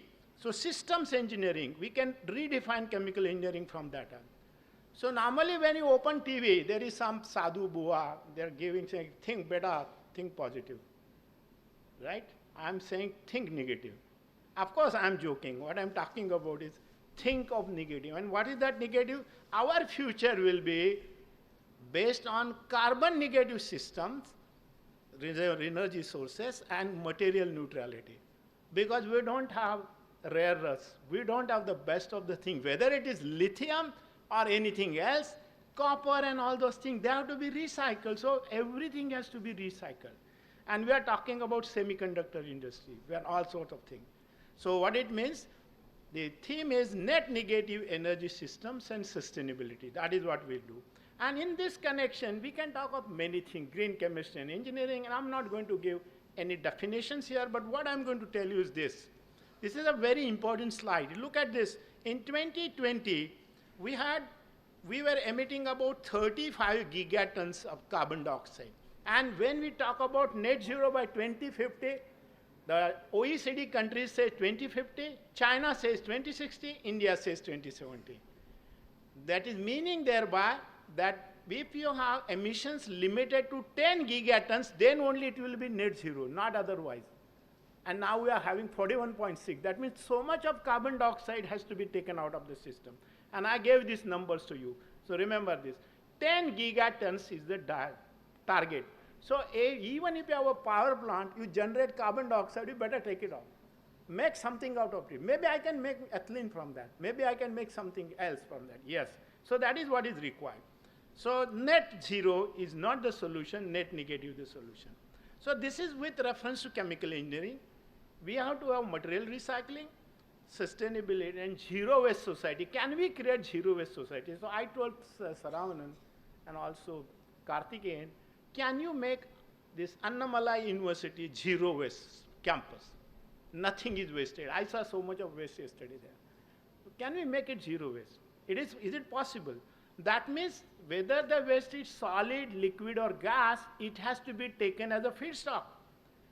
And remember, we adopted solar energy, wind energy in the year 2000. We have a solar energy mission also. What is the meaning of that? They have a 25 years life, so that means so much of solar energy material and wind turbines, they are lying somewhere. 50 million metric tons is lying. There are rare earth, there are magnets, praseodymium, neodymium, we don't have them. So that means we have to recover. And in the wind panels, that weight is about 350 to 500 kilo of these magnets. Why are they lying there? So that means we have to recover. So this is one important part. So same is the case. So otherwise, in the so-called linear economy, we'll require 3 Earths, and we have only 1 Earth. So this is what it is. We have to treat nothing as a waste, and every waste has to be valued, attach value to that waste. Then only people will, and I will give some solution little later. So it is a so-called circular economy and recycle engineering.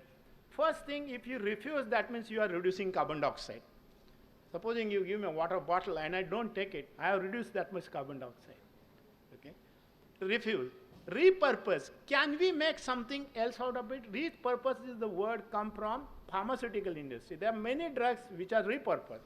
They were developed for something else, now being used somewhere else. Viagra is one of them.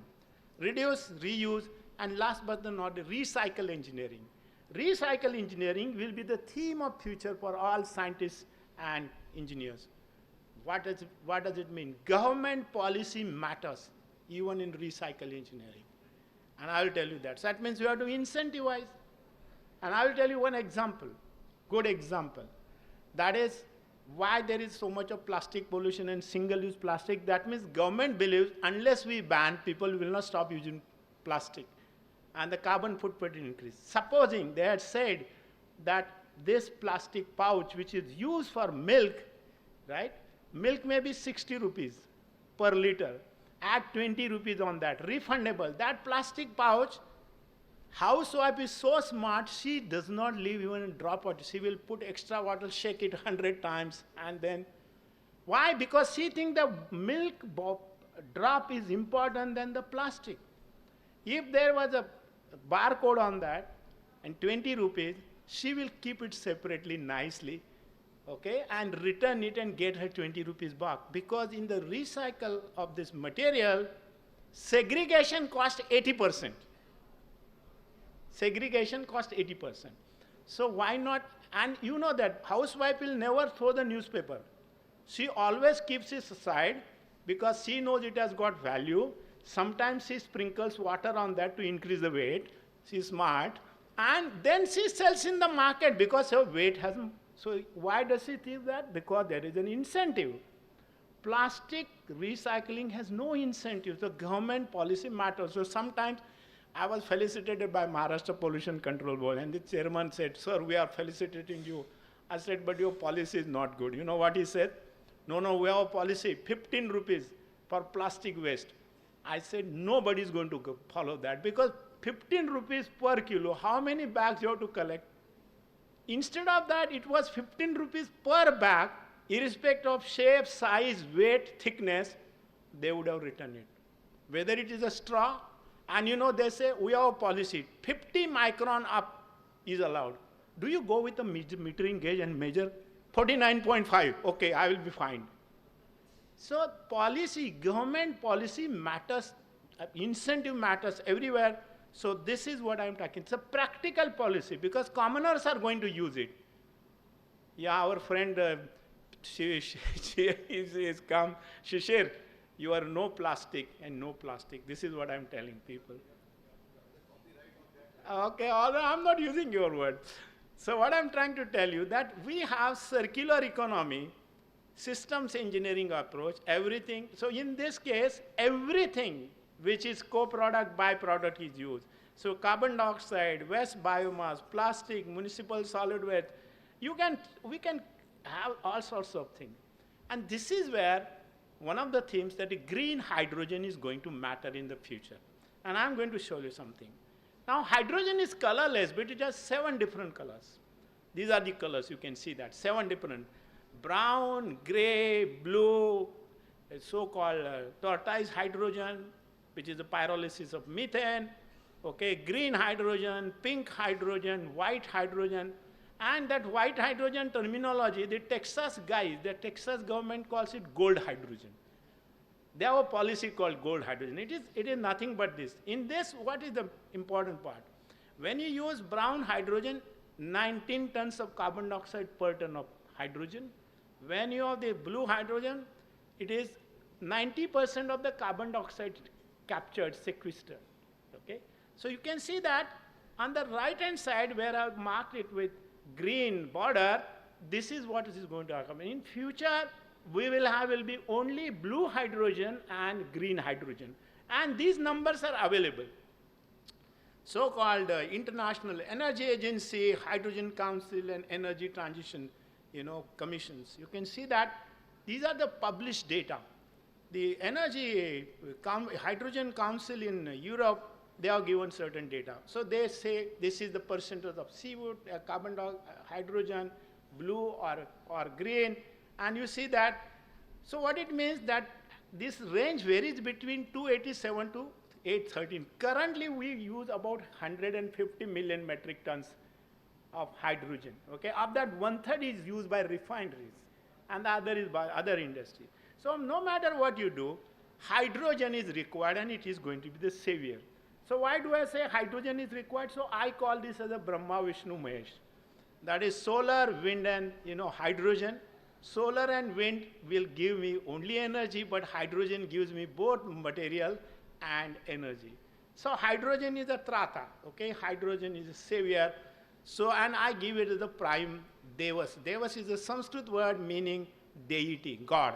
Hydrogen is the God, new God for me. Okay, and if you look at the energy scenario, by 2050, okay, we have predicted, like 2047, we want to be Vikasit Bharat. What will be our requirement, right? Hydrogen requirement by then, or what will be other requirement, material requirement. So for example, this is a prediction by BP Energy. BP says 73% will be renewable energy. In that, so you imagine, this is a very interesting statistic. If that is going to be there, and this is 49,000 terawatt hours, my advice to our government is we should have at least 20% of this made by India and exported, because export we can get money, and that is our savior. So this is, and remember, by then, 2050, we will not have any crude oil. Either it will be abundant, or we will be using only bio-based energy. So yes, what we did in my lab, we produce hydrogen from bioalcohols. From any carbon source, you can produce hydrogen. Any hydrogen, so whether it is water, HCl, H2S, you can produce hydrogen. Similarly, from any carbon, whether hydrocarbon, biomass, whatever, we can produce hydrogen. But there you require water, because the hydrogen, more hydrogen comes from water, and the carbon becomes carbon dioxide, because therefore water is required. So we did all these various alcohols, we studied in our lab, we patented, we published also. But what is interesting is this, that everybody is talking about electrolyzers. We said we will talk something else, and that is the so-called thermochemical water splitting cycle. There are 310 cycles. The Argonne National Laboratory, at Tokyo Energy, or Ontario, we also are counted in that. So very nice to know that. So we studied these cycles. We did not divide that. We modified it. We added additional, and so this is the same thing. This is the IIChE copper chlorine cycle, which is supported by ONGC Energy Center. So this particular slide, it is very crowded. I won't go into the details of it. Chemistry may be known, but we modified it, so we got several patents. So this is all engineering, recycle, energy pinching and all. So we built this plant in Goa. This is now the so-called IFSAM site. Now that site had become Energy Week. So we were asked to shift our plant. So now I shifted it to Panvel. This is the problem in our country. So what I'm trying to tell you, yes. So this is, I have been saying this, only time will tell. I say that we can produce hydrogen in less than $1, provided the capacity is at least 100 tons a day. And hydrogen transport is another problem. Storage is another problem. Maybe 30, 40, 50% energy will go on that.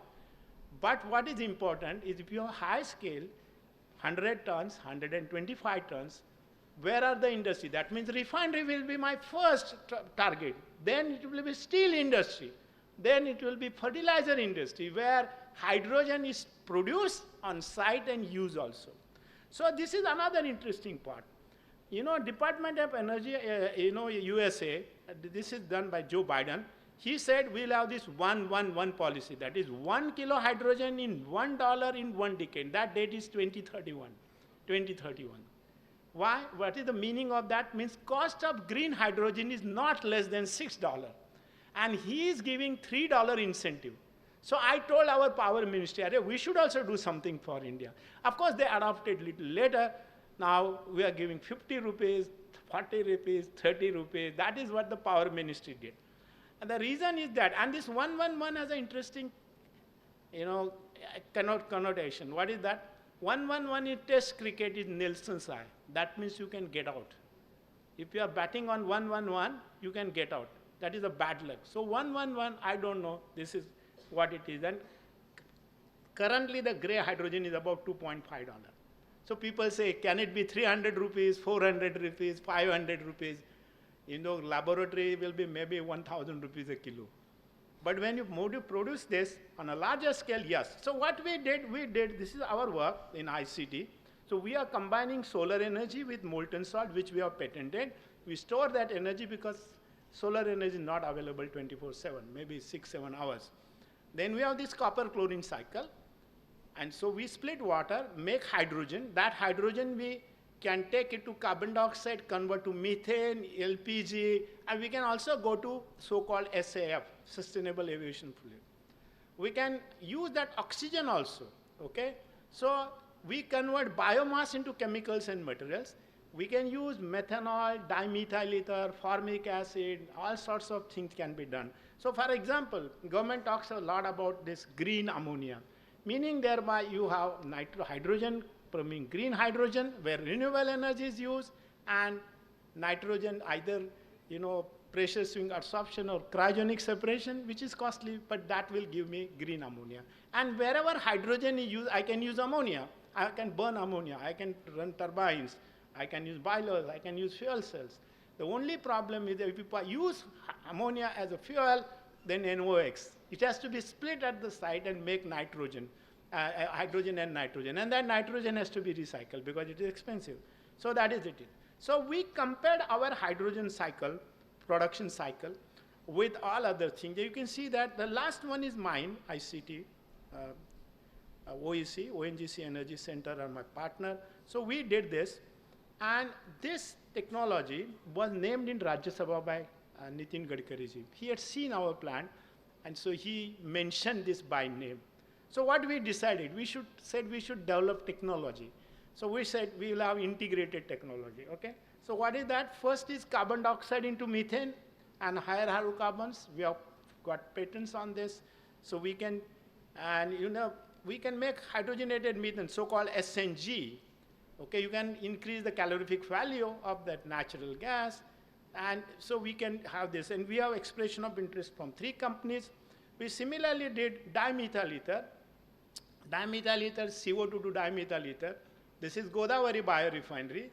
We did that. And so we can see that we, on 10th of November, we inaugurated this big pilot plant in their Nashik factory. So you can see that this is what the dimethyl ether.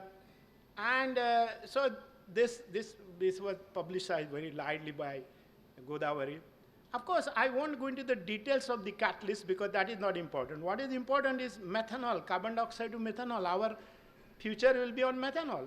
So we can use any carbon dioxide, methanol. Methanol is a very good feedstock for a chemical industry. We can make all sorts of things. And so this is what it is. So you see methanol economy. This is what our Niti Aayog is talking about. And same way I can use dimethyl ether, okay? So this becomes, when I have this, once I have syngas, I can make variety of, these are already known, but the source is different, okay? Yeah. So carbon dioxide becomes a very important feedstock. So carbon dioxide, the liability is feedstock now. So we have carbon dioxide refinery. I call this as a refinery, carbon dioxide refinery. That is net negative. So I can make anything from this, whether it is urea, dimethyl ether, formic acid, carbonates, name it. So these are all catalytic processes. You have to develop a better catalyst, you have to develop a process, it is again, so all sorts of things I can do once I have generated syngas, okay?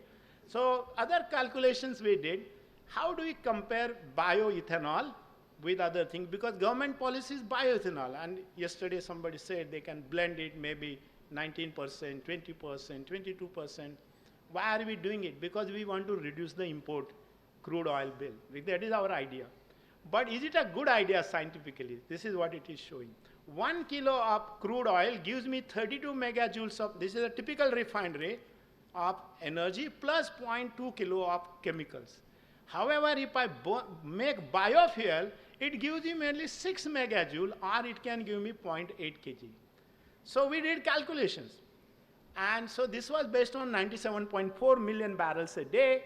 You can see that that means 250 barrels per second. You know, this fuel, if I use 100% biomass, it gives me only 10 barrels.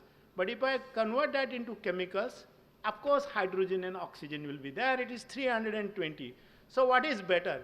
Better is making chemicals. So bioethanol burning is a bad policy. We are doing it because we want to give farmers income and we want to reduce the import, but it should not go beyond 2031. That's my personal belief. So yes, we can do many things. We can do biomass. So why bioethanol? Because from bioethanol, I can make 11 bulk chemicals, 19, specialty chemicals. It gives me much more value than burning it as. So this also, this is a part of one of my research papers. So the conclusion is carbon should not be burnt as a fuel. That is the conclusion. For some time, yes, we do it because we want to reduce import. But long term, it should not be. And the next is plastic ban. Because people talk a lot about plastic ban. I said in the beginning only plastic ban is not a good idea. Even otherwise, ban is a bad idea, whatever you do, okay? So what is the meaning of single-use plastic ban? Means why we say that, it is not biodegradable. Biodegradable, we want nature to do that job. We are irresponsible to nature. We should have, then we talk about bioplastic, bio-based plastic. It does not mean bioplastic is biodegradable, only one part of that is biodegradable, for example, polylactic acid. So the plastic pollution, what we created soap and what is going to be created if we do not have plastic ban and we encourage people to. So this is one of the things I'm saying. Like you have a boy coming to your home, dropping newspaper, another boy comes and collects the plastic, okay? So in other words, they did this study in Ireland to show that almost 60 times carbon intensity is reduced when there is a recycle policy. So Maharashtra government secretary called me one day, sir, we want to consult you. I go there and he said, they asked me, what is your opinion on single-use plastic ban? I said, it is a bad idea. You should not ban it, encourage people. So you know what he said? We have already decided to ban it. So I said, why the hell you called me? If you have decided, what is the use of calling me and wasting my time, right? If you want consultation, then you must listen to the other side. Anyway, so putting an end to plastic pollution, chemical recycling and sustainability. Yesterday our friend talked a lot about it. Whether physical, all sorts of things, whether you upcycle, downcycle, recycle, there are chemical ways of doing it, yes. So we can, through chemical plastic recycling, through chemical conversion. And one of the best ideas, you may have hydrolysis, aminolysis, methanolysis, all sorts of things can be done. But plastic recycling should be done through chemical, conversion. And there is a Plastic Recyclers Association in Delhi. I gave a talk to them very recently. They were very happy. They said, sir, we want to have a policy for the country because we want to buy. And remember, tomorrow the Bhangarwala will have a lot of scope because he can become rich. Because everything he's going to sell will be that. So government sell policy matters. And what is my advice? Either in USA, charge $1 per kg or per piece, not kg, or 20 rupees in India. Anything. Whether it is a straw or a plastic bag, thin or whatever. So and it will promote digital economy because we are using UPI anyway. So we'll create some employment. So this is what it is. And this is all reaction engineering, believe me. All these things are reaction engineering as far as plastic is concerned. So we can have chemolysis, pyrolysis, gasification, hydrothermal processing.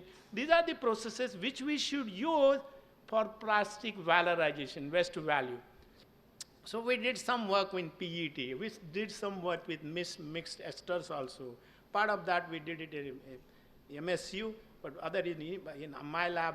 And we did this, hydrolysis of PET. Okay? And we have got patent on that. So it is, you can see that we develop a beautiful theory. So this is very interesting because we can get from PET, we get ethylene glycol, also terphthalic acid. We did it with, nylon. Okay, we could get caprolactam back. So that is very interesting. And now one of my students, he's there in the audience, he's working on polyurethane, okay, with rigid polyurethane and flexible polyurethane. And we believe we have got some breakthrough in this. Only time will tell when we go to the better scale. So this is yes. PET aminolysis also we did. And the best thing according to me is hydrogenolysis. When you have mixture of plastic, everything, hydrogenolysis is the best thing. Only thing you have to make slurry and then use it. So we did this hydrogenation of waste plastic, like hydrocracking, then hydrodesulfurization, hydrodenitrogenation, okay, or dehydrochlorization. These technologies are known. Only thing is that, so this is what happens. In plastic recycling, we get all sorts of things when we do hydrogenolysis. And this is what it is. And the next part, which is the last, is the petroleum refinery versus biorefinery. In petroleum refinery, benzene, toluene, xylene, and butanes, right? And here we have all sorts of molecules. This is all, chiral compounds, okay? So for technology, we have to spend money. So the biorefinery is more expensive than the petroleum refinery. So functionalization versus defunctionalization. So what is my advice? The Delhi pollution I said. If we give farmers an incentive, argument's sake, we tell them that you densify it, okay? Now the biomass is about 6 rupees a kilo. As a government, I would say 10 rupees a kilo. So you are encouraged to collect it.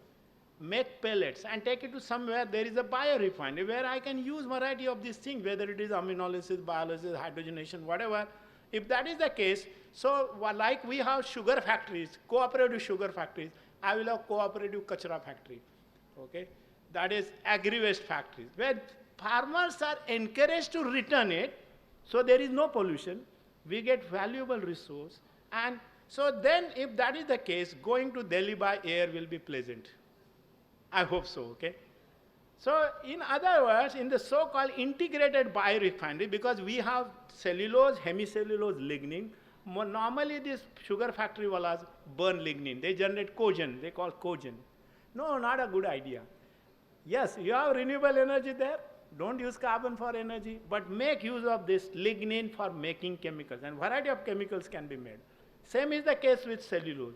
Same is the case with hemicellulose. In fact, I jokingly say I don't have to grow sugarcane or beet for making sugar, because C5, C6 sugars, see how many things I can do. There are 14 different chemical processes, catalytic processes, by which I can convert cellulose and hemicellulose. So yes, so this we included in one of our papers, which I talked about, the policy paper. See the top one, C5, C6, and look at the reactions which are being done. Hydrogenation, hydrogenolysis, and bottom oxidation, hydrogenation. That means water splitting. That means green hydrogen. So I can take this and make a rich catalog of chemicals. My future chemical industry will be based on this, okay? And so, and in the case of so-called biodiesel, 10% is glycerol, 10%. Unless it is valorized, we can make 23 different chemicals, catalytic methods. Biodiesel does not compete with petrodiesel. Okay, that is a fact. So yes, we can do that. And furan chemistry, that is, once you have furan, we can make variety, like benzene, toluene, xylene, furan can give me variety of chemicals, yes. Last but not least, people are worried about hydrogen safety and all. They think hydrogen is hydrogen bomb. It is deuterium, not hydrogen. It has been shown through simulations. Hydrogen is 14 times lighter than air, it can dissipate, and there are better sensors available now than earlier, okay? So yes, while nothing is 100% safe, hydrogen is safer than petrol and diesel. We have so many accidents on car. Do we stop going by car? No. So this is the reality. So ultimately, this is the chemistry of the future. This is the Stockholm Declaration where I was present as representative of India. We signed, 30 people signed this agreement. It is not chemistry, it is chemistry for the future where sustainability was most important part, and this became a very celebrated document adopted. And that is the time you can see that I was the second signatory on this particular document. I'm seen here with Professor Ben Feringa, who is the Nobel laureate from Netherlands. We had wonderful time, and we said that we should promote green chemistry, green economy, sustainability in our respective countries and courses. So yes, finally, so-called green economy means bioeconomy, bio-based economy, circular economy in which green hydrogen, carbon dioxide, net negative, waste plastic, everything will be valuable and nothing will be treated as a waste. Nothing, no student is a waste student. Maybe professor cannot say about that, but no student is a waste student. We make them bad. That is my experience. So okay, anyway, so I told you why net negative is very important for the country and in the world. It is all depends on the policy. We can have C1 up gases can be converted into a variety of chemicals and all those things. Yes, that is true. Finally, I must acknowledge that I have a large group of students in my lab and I graduated some of them. And thank you very much for giving this opportunity to me to speak mind before you. And if you have any questions, you can ask, except policy.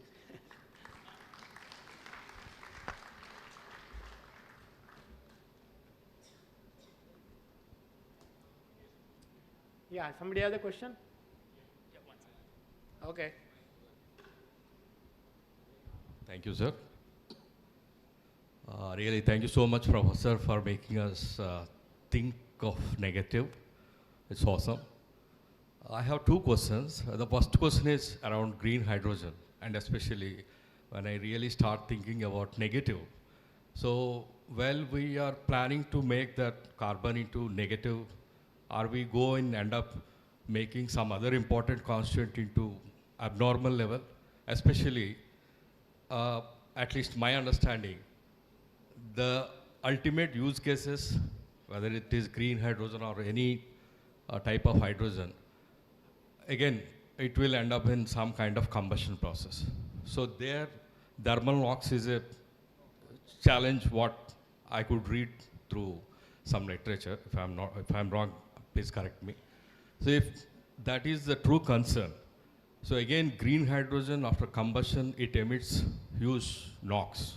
Again, it's a NOx, thermal NOx, especially combustion at higher temperature. If I'm wrong, maybe correct me. No. Combustion of hydrogen will give water. All right. Combustion of hydrogen will give water. The issue is that, 9 kilo of water is required to make 1 kilo of hydrogen and 8 kilo of oxygen. So when I gave that, cost, okay, even if I produce hydrogen in less than $3 a kilo, it is good economic proposition. Now, I'm saying $1. On what basis? So we calculated. We have done pilot experiments. We have done this 6-stage cycle. And we have published that. Some of the papers are available in literature. We have got patents. The whole idea, hydrogen is a carrier, energy carrier. Okay? Yeah. So it can be used for IC engine. Exactly. So I'm chairing this committee of government. Right. 3 important committees I'm chairing. One of them is based on hydrogen. Another is on this hydrocarbon policy, which is Petroleum Ministry. And another is Ministry of Road Transport and Highways, North.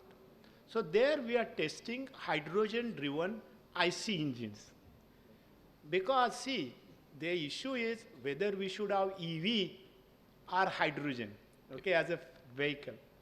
Now in the case of EV, if the electricity is made by burning carbon coal, it is CV, it is not EV. Only thing you are not doing it at the source, but somewhere else the pollution is there. This is where the carbon dioxide should be captured, and that was one of the themes I said about decarbonization. And why hydrogen? Because once hydrogen combines with that, I can make methanol, I can make dimethyl ether, I can make formic acid, okay? Because that oxygen has to be taken out. I can make syngas, and once I have syngas, chemical engineers know that the entire chemical industry can be based on syngas, Fischer-Tropsch synthesis and whatnot. So yes, and when the hydrogen is used, now typically what they say electrolysis about takes 50 units, okay, 50 units. So even if you give free, so we did some calculations. We said, can we do some calculations about this green hydrogen and how much electrolysis? So we found that 1 kilo of hydrogen costs about $2.64, okay, based on some assumptions. So that means it is not, even if you give free electricity, now cost of this renewable electricity has gone down substantially, and particularly India is a leader in that. In Netherlands, this is negative. Netherlands, renewable energy is negative actually. So this is good news. So let us assume electricity doesn't cost anything, but other things will cost. I have to do many things, and this is a capital intensive industry. Safety is very important. So, but at the same time, even if I do something, like yesterday, Shailesh Tiwari gave a very nice lecture. You know what he said? Almost 40%, even if they transport gas, this methane gas, they spend almost 40% on the transport business. That's what he said. And it's true. So even if I make hydrogen, if it is not used there, I have to store somewhere. I have to, transfer it somewhere. So it is going to require. And he said 1 liter of petrol takes about, if I'm not mistaken, 30,000 kilometers or something like that. He made that statement, which is right, because that is going to cost us. Oh. So this hydrogen business, I tell you, shipping industry produces 5% of carbon dioxide, but we never know about it. We only look at the truckwala. Yeah. We think truckwala is polluting. Shipping industry is a highly polluting industry. Then steel industry. Exactly. 1 ton of steel produces 2.38 tons of carbon dioxide. So if I replace that with green hydrogen, I will have green steel. Same is the case with ammonia. Ammonia is a fertilizer industry, right? So these kind of things, so certain places the government policy matters, certain places we don't have technology, but you will see so many people, all big players, whether it is Reliance or Adani or Aditya Birla or anybody else, they have announced big plans for green hydrogen and all things, right? Yeah. Because, Sorry, sir. My second question is around the green hydrogen policy, especially in India, because I'm like PhD scholar part-time. Last year, when I was doing my coursework, I thought of doing something around hydrogen, especially detection technologies to find out the hydrogen early in ppb range. But I also observing how the policy changes happening around the world and also in India. So there was a lot of buzz last year. NTPC Green, CHEMCON started some announcement in Odisha. So, but now I don't think they could see some progress quickly, at least. At the same time, there is change in politics in USA that is also impacting. So, in this kind of scenario, especially for green, definitely bottom of my heart, I'm sure it is our third deity, and green hydrogen I tell will you, be the savior. So, no, how this course of policy making travel I tell you in something future? interesting. Right. In Nordic countries and Germany and all, they are promoting ammonia because ammonia can be stored at lower pressure. It is easy, and the infrastructure is already built, more than 120 years or so. Ammonia infrastructure is there. So, yes.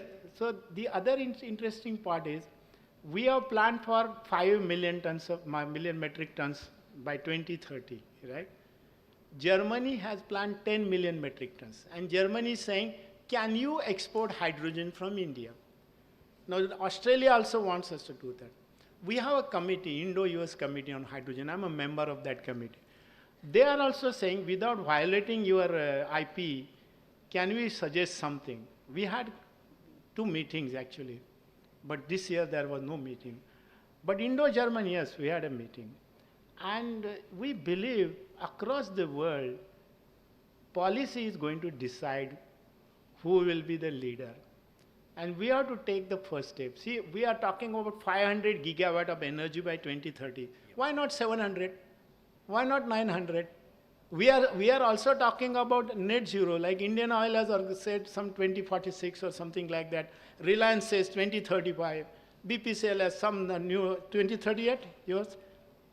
Yeah. And GAIL has something. But these are hydrocarbon industries. What is the meaning of that? That means they have to capture that carbon dioxide. They have to develop that technology. Only then there will be net zero, not otherwise. So it is the policy and government incentives everywhere, whether it is plastic ban or liquor ban or anything, the policy has to be practical. And it must incentivize common person.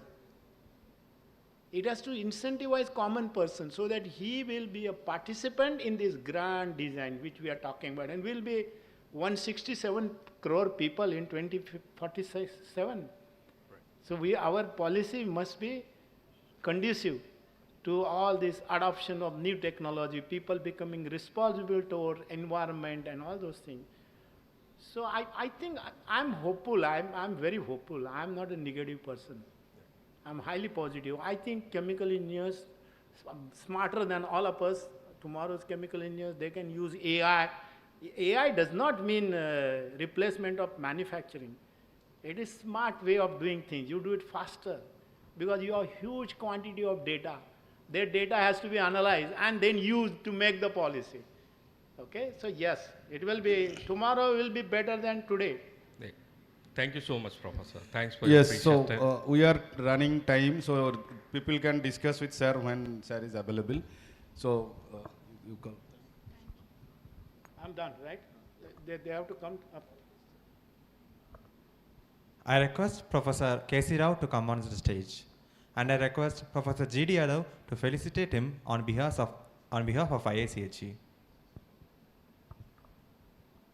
So you have a medal from IIChE side. That we have not. Yeah.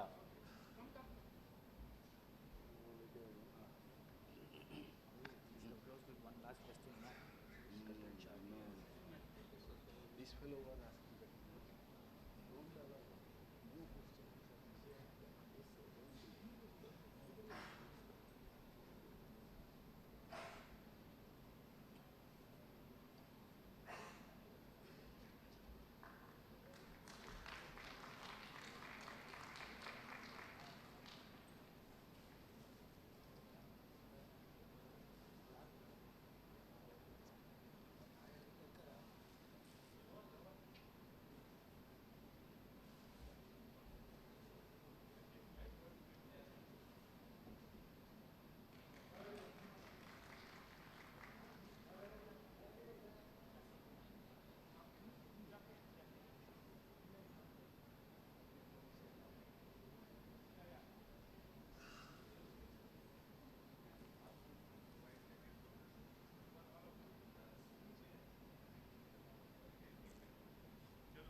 Sir, we will pack it. We'll pack it and so next photo. Thank you very much, Padma Shri Professor Yadav, for gracing this occasion and elevating it with your wisdom.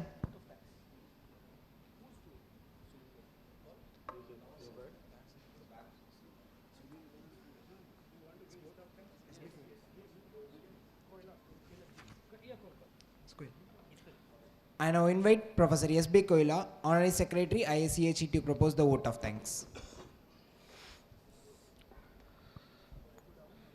Okay, so good evening. It is my privilege and honor to propose vote of thanks on today's program of Sri Dhirubhai Ambani Commemoration Day celebration.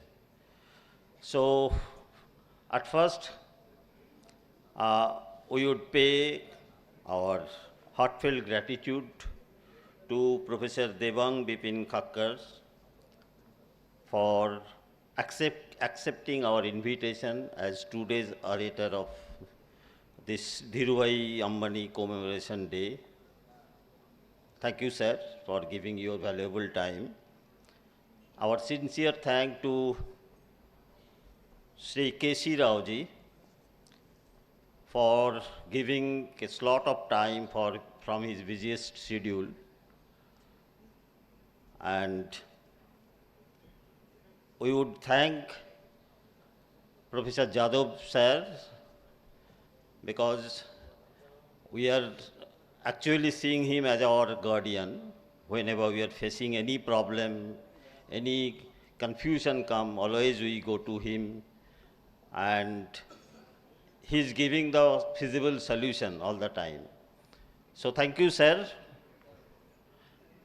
And also I would thank our honorable council members and upcoming council members also for their continuous support for organizing this CHEMCON 2025. And also I would thank the organizing team of CHEMCON 2025, team leader Chattopadhyay sir, Professor Karthikeyan, Professor Sarvanan, Professor Rajasimhan, for their beautiful management. And last but not the least, I would thank all the faculty members, departmental faculty members of Annamalai University, and the beautiful students who are actually giving their effort all the days for making this event a success. Thank you. Thank you very much.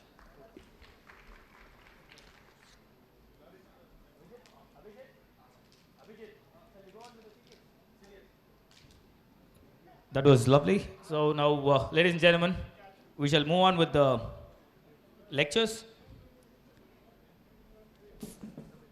The first talk after this commemoration day celebration is Solin's Bharat Ratna Professor C.N.R. Rao Medal and CDS Award.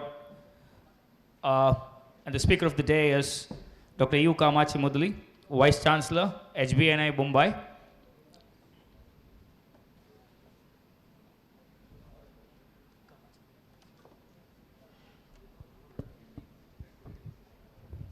Allow me to read the citation. Indian Institute of Chemical Engineers, Solin's Bharat Ratna, Professor C.N.R. Rao Medal and ChemCon Distinguished Speaker Award 2025. Presented to Dr. U. Kamachi Mudali, Vice Chancellor, Homi Bhabha National Institute, Mumbai. The citation. It's an honor to introduce Dr. U. Kamachi Mudali, a globally renowned scientist and an astute administrator, celebrated for his valuable contributions to material science, corrosion engineering, and nuclear technology. As the Vice Chancellor of Homi Bhabha National Institute, an institution dedicated to cultivate expertise in nuclear science, Dr. Mudali provides visionary academic leadership. He obtained his M.Tech degree in corrosion engineering from IIT Bombay in 1984, and he was awarded the second rank, and the PhD in metallurgy corrosion from Madras University in 1993. A distinguished scientist from the Department of Atomic Energy, Dr. Mudali spent over 3 decades by leading R&D at the Indira Gandhi Center for Atomic Research, Kalpakkam, and serving as chairman and chief executive of Heavy Water Board, Mumbai. His pioneering work has focused on the development of advanced materials and coating technology for use in fast breeder reactors and spent nuclear fuel reprocessing. Dr. Mudali's research in corrosion science and engineering has led to a number of critical indigenous developments vital for enhancing the safety and lifespan of nuclear infrastructure. He has to his credit 441 papers with H index of 37 as cited by Scopus in various national and international journals, as well as 4 patents. Dr. Mudali has co-edited 17 books and proceedings. He has also guided, coordinated 162 students for the UG, PG, and PhD degrees. A fellow with 10 academies, including 3 from abroad, Dr. Mudali has been a visiting scientist at leading institutions in Germany, Japan, UK, France, Israel, and Bulgaria. His eminence has been recognized nationally and internationally with many accolades. He was the first Indian to receive the prestigious Frank Newman Speller Award from NACE International, USA. Dr. Mudali also received Homi Bhabha Science and Technology Award from Department of Atomic Energy, G.D. Birla Gold Medal Award, National Metallurgist Day Award from the Ministry of Steel and IIM, INS Medal, Vasvik Award, Distinguished Faculty Award from HBNI Mumbai, and the Lifetime Achievement Award from the Ministry of Steel, Government of India. With this brief introduction, may we have the pleasure of presenting Salinas Bharat Ratna, Professor C.N. Rao Medal and CHEMCON Distinguished Speaker Award 2025 to Dr. U. Kamachi Mudali on the occasion of CHEMCON 2025. Ladies and gentlemen, may we have Dr. U. Kamachi Mudali. Thank you, sir. My request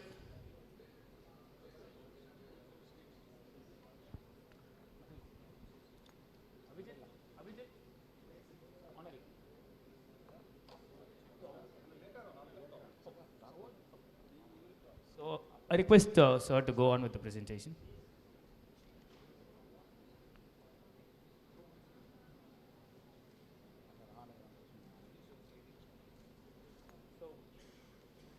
A small honor goes from the host side to sir.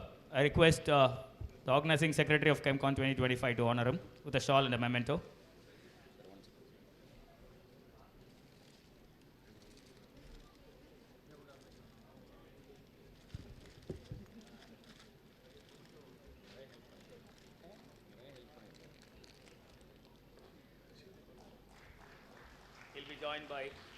He'll be joined by the chairman, local organizing committee.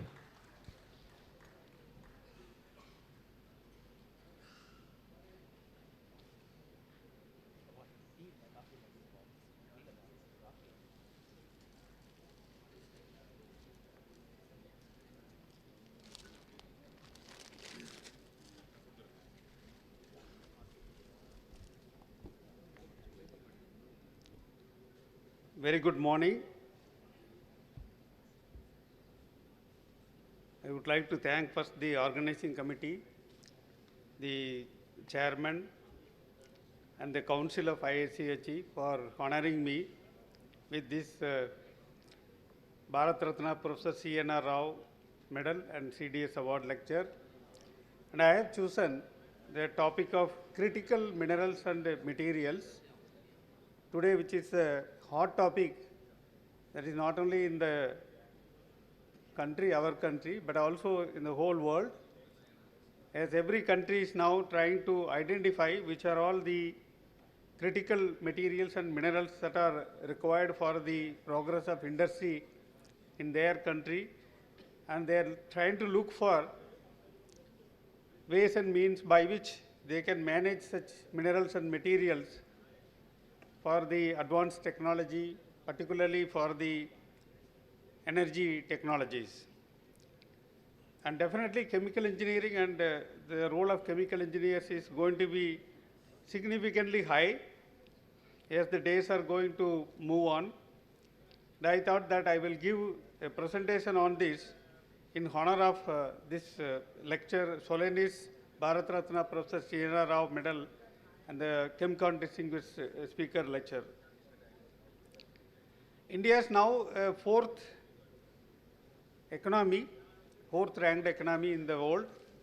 As you all know that next to USA, China, Germany, we have beaten recently Japan and we are in the fourth rank now. And our Honorable Prime Minister has set a target that by Viksit Bharat 2047, India should reach somewhere between $23 to $35 trillion with 8 to 10% annual growth rate to become a globally leader position in the economy. Probably that we should overcome by then Germany and then by China to go competing with USA. USA is today $30 trillion economy and their growth rate is not very significant. And to become a developed nation by Viksit Bharat, that is 2047, there should be significant advancement in the industrial sector. The roadmap is already made by Niti Aayog. By 2030-31, India should be a $10 trillion economy, so that we move to 25 to 35 by 2047. This will happen only if there is significant progress in the industrial sectors like automation, agriculture, digitalization, 3D, 4D manufacturing and circular manufacturing. And all this will boost the productivity and efficiency in energy, electronics, chemicals, automotives and services sectors. And for all these sectors to have such industrial progress, minerals and materials are very, very important, and they play a key role in the economic and strategic growth by advancing these sectors as well as advancing the growth of our nation. I just want to list here some of the primary metals that are required for becoming a developed nation: aluminum, copper, steel and rare earth elements. These are some of the four category of materials that are required in a significant quantity, whether it is transition to green hydrogen or to the electrification in the heavy industry. It is estimated that the demand for aluminum will rise by 6-fold by 2047, and the demand for copper also will increase by 6-fold by 2047. And the availability of the minerals, though India has got significant quantity of the bauxite production, but this has to increase, to about 50 million ton per annum by 2030 and 150 million ton per annum by 2047. That means that we have to have a heavy investment in the aluminum sector for the next 2 decades. Similarly, with respect to copper, with respect to rare earth elements, with respect to lithium, all these critical metals which are very, very important for the whole world, we need to have a significant improvement in the production. I have given a small table at the bottom where you can see cobalt, molybdenum, nickel, lithium, graphite and silicon. What is that? Today we have production in metric tons, 25-26, and what is that is going to be required by 2047. So this is a very significant rise in the requirement of such metals, and India hardly has any resource or reserve for such metals. Though we have set a target of 300 million tons per annum for steel by 2030 and 500 million tons per annum for 2047, we need to compromise between the CO2 production, because every ton of steel that you make, it produces 2.8 ton of CO2. So if we are going to increase 300 and 500 million tons, that much CO2 will be increased, but at the same time we are also we are making for green energy, green hydrogen, and also we want to reach net zero CO2 by 2070. So a lot of compromise has to be made. So we have to also become at the same time a leader in the production of such materials, not only production and utilization of such critical materials. So what are these critical minerals or critical materials? These are specific minerals which have strategic importance in high-tech application and economic development. Not only that, their resource security is limited, they are short in supply, they are limited in availability, and we need to depend on other countries for supply of such minerals. That's why they are called critical minerals. And similarly, those materials like lithium, graphite, cobalt, titanium and rare earth element, they are also called critical materials because they are going to be very, very essential for the advancement of future technology and industry. So in a growing geopolitical tensions marked by series of export control by many countries, like China has made a lot of export control for the supply of rare earth element magnets to other countries. There is going to be several such artificial supply risk, disruption and restriction which will make impossible for any country to move to net zero, to move to advanced technologies. As the number of years are going on, until we reach 2047 where we want to be a fully developed economy, it is not possible. For example, towards clean energy, the supply risk is, you can see here for the rare earth magnets like neodymium, dysprosium, europium, yttrium and terbium. We are today completely depending on China. India has got the 6th largest resource of rare earth elements, but the problem is that we do not have the technology for processing the rare earth elements from the minerals. This is an important technological gap, and our country is trying to do a lot of R&D in this regard. Now, what are the demand for and application and demand for such critical materials?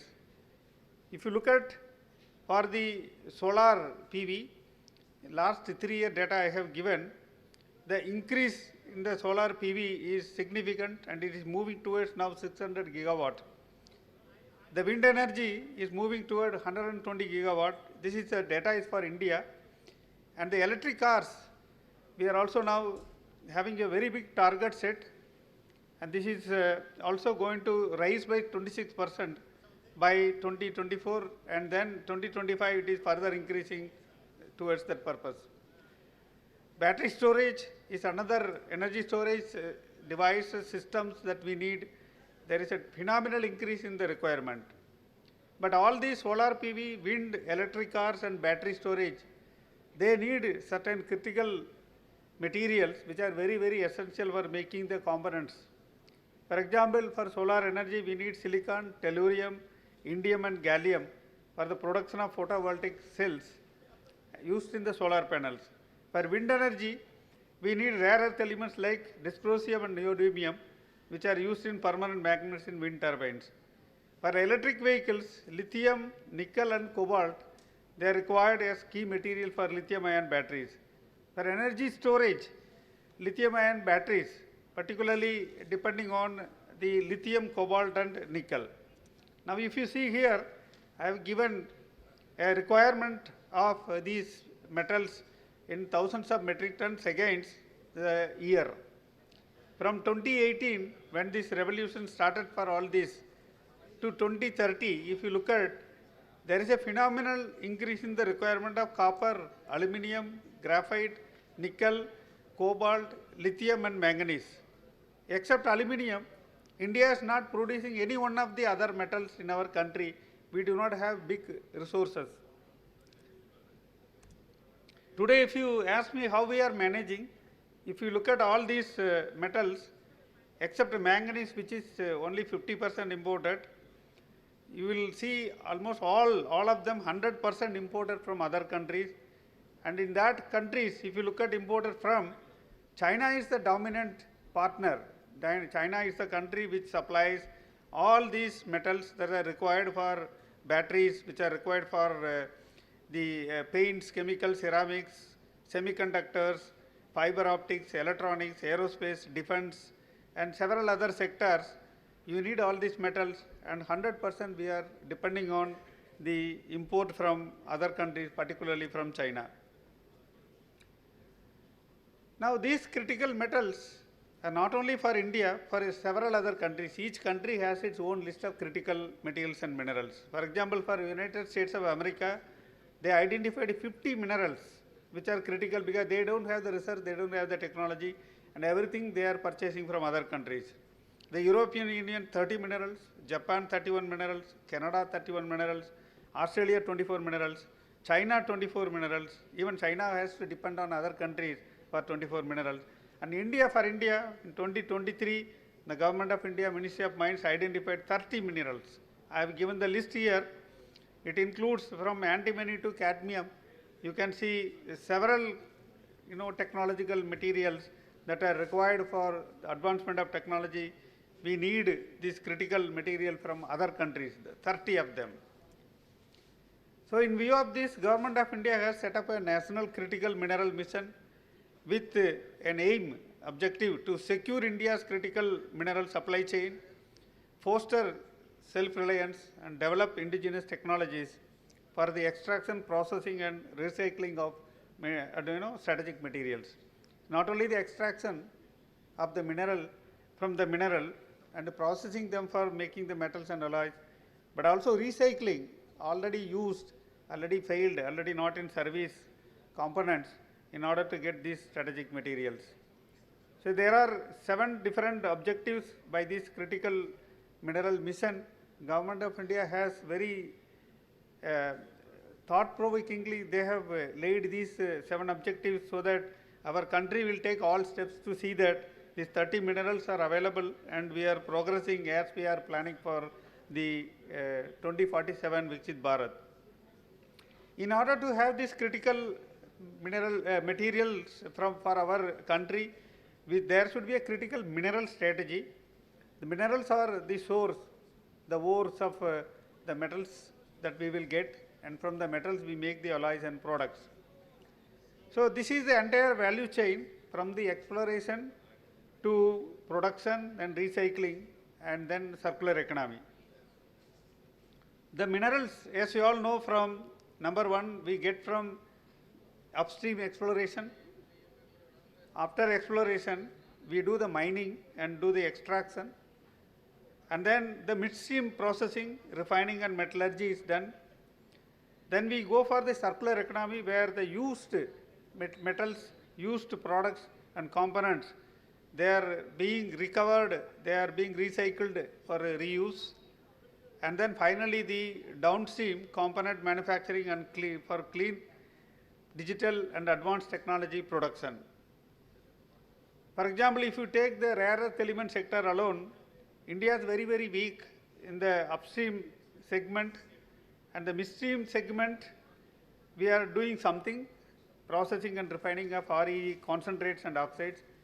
But unfortunately, in the downstream production and manufacturing of the finished rare earth products, we are still under the R&D stage, and we do not make any product of rare earth element today in the country. We are completely depending on the other country, particularly China. So if you have to make progress in the solar PV, if you have to make progress in wind energy or the electric cars or the energy storage, we need big quantities of these rare earth elements, and we completely depend on China. So this is where I am going to highlight the role of chemical engineering with respect to this critical material processing. Chemical engineering plays a key role to secure and process the critical minerals. Once you get the minerals, and if you need the metals from that which are required for the clean energy technology and national security, for example, defense, aerospace and all, the chemical engineering principles is to be advanced. It plays a key role in this regard. So there are 4 different objectives, 4 different goals for a chemical engineer. Number 1, designing processes, indigenous processes for critical materials, extraction, refining and recycling, including, for example, leaching, solvent extraction, electrolysis, etc.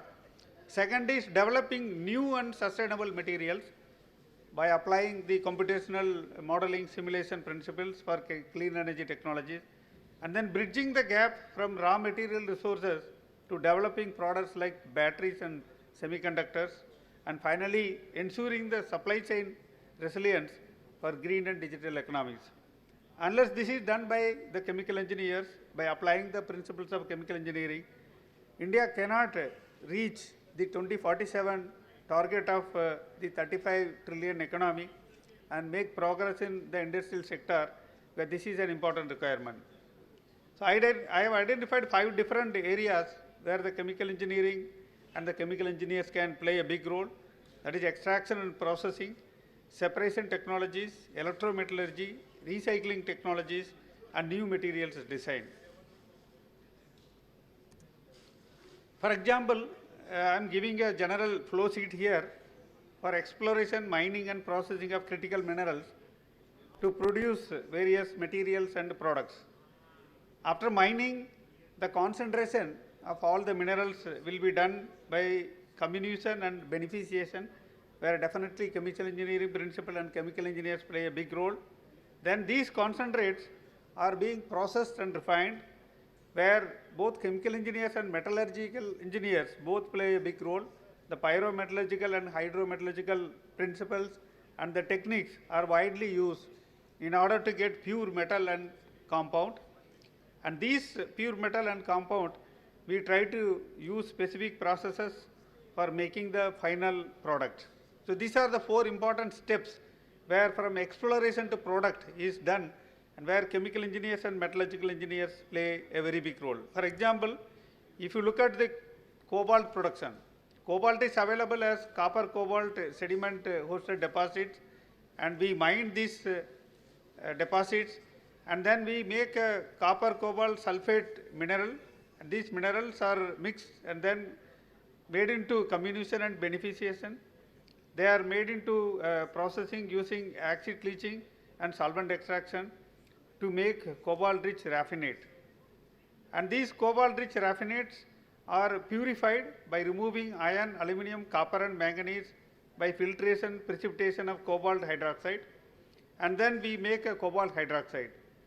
From cobalt hydroxide we process it through acid leaching and solvent extraction to make cobalt sulfate solution, and this cobalt sulfate solution we evaporate, crystallize and make cobalt sulfate, or from the cobalt sulfate solution by electrowinning we make pure cobalt metal, which is about 99%, or we are doing the processing by treating with ammonium carbonate, by evaporation and drying we make cobalt oxide. So finally this cobalt metal or cobalt oxide goes for the manufacturing of the products. There are also number of electrochemical methods that are employed to recover these critical materials. They are very important, and they are being widely used by the chemical engineering community. This is to lower the environmental impact, because we cannot also pollute the environment. We cannot produce more CO2 or SO2 or NO2, all the greenhouse gases. And we have to also increase the enhancing of the rare earth element refining efficiency. That can be done only by the electrochemical principles, where we can also get highly pure rare earth elements by using the electrochemical methods particularly. So there are a number of methods like electrowinning, electro-refining, electrodialysis, electrochemical leaching, electrodeposition, electroflotation, redox flow cells, galvanic coupling. You can see a large number of such electrochemical techniques are there. The highest advantage that we get is the very high pure metal that can be produced, number 1. Number 2, it's very efficient, versatile, very easy to handle. Number 3, selective recovery to highest accuracy can be made, and also that it is consuming reduced chemicals. It's an eco-friendly process, energy efficient process. But the problem is it is energy intensive, and you need precise control of the voltages and currents. Sometimes the fouling of the membranes happens, and it's a slow process also. It's not like the metallurgical processes. And you will have very complex reactions happening. It's also costly. You have to do number of steps, multiple steps, and limited control you will have over the the reactions.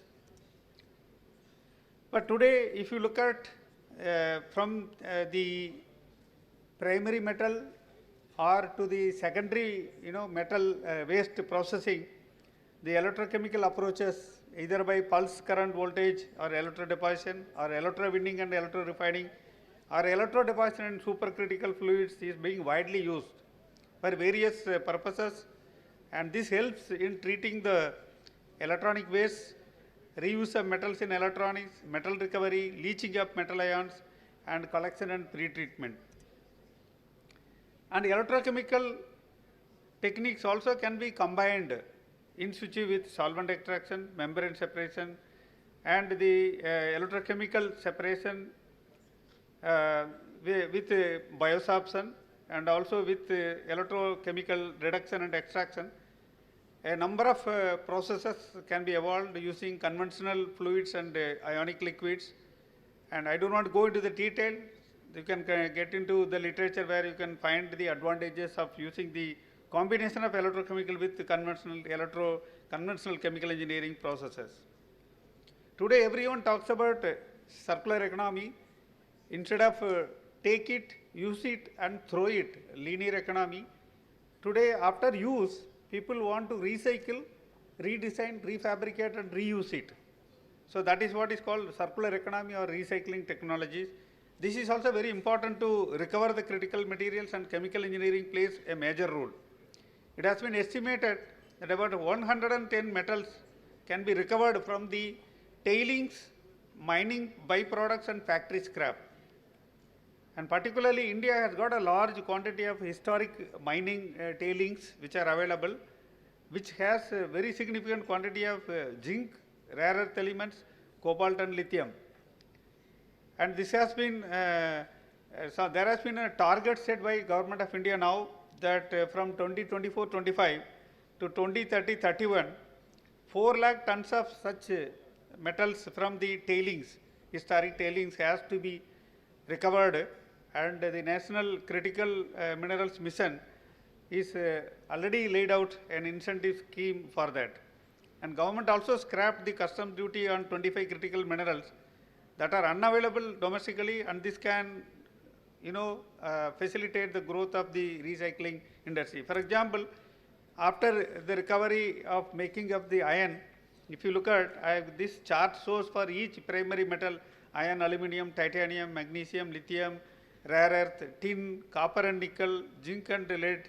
If you see all these, after the primary extraction of metals, the leftover waste, the leftover solution, the acidic solutions, they have significant quantity of other elements in small quantity, and that is where a highly focused technology by chemical engineering is required in order to extract these metals from that.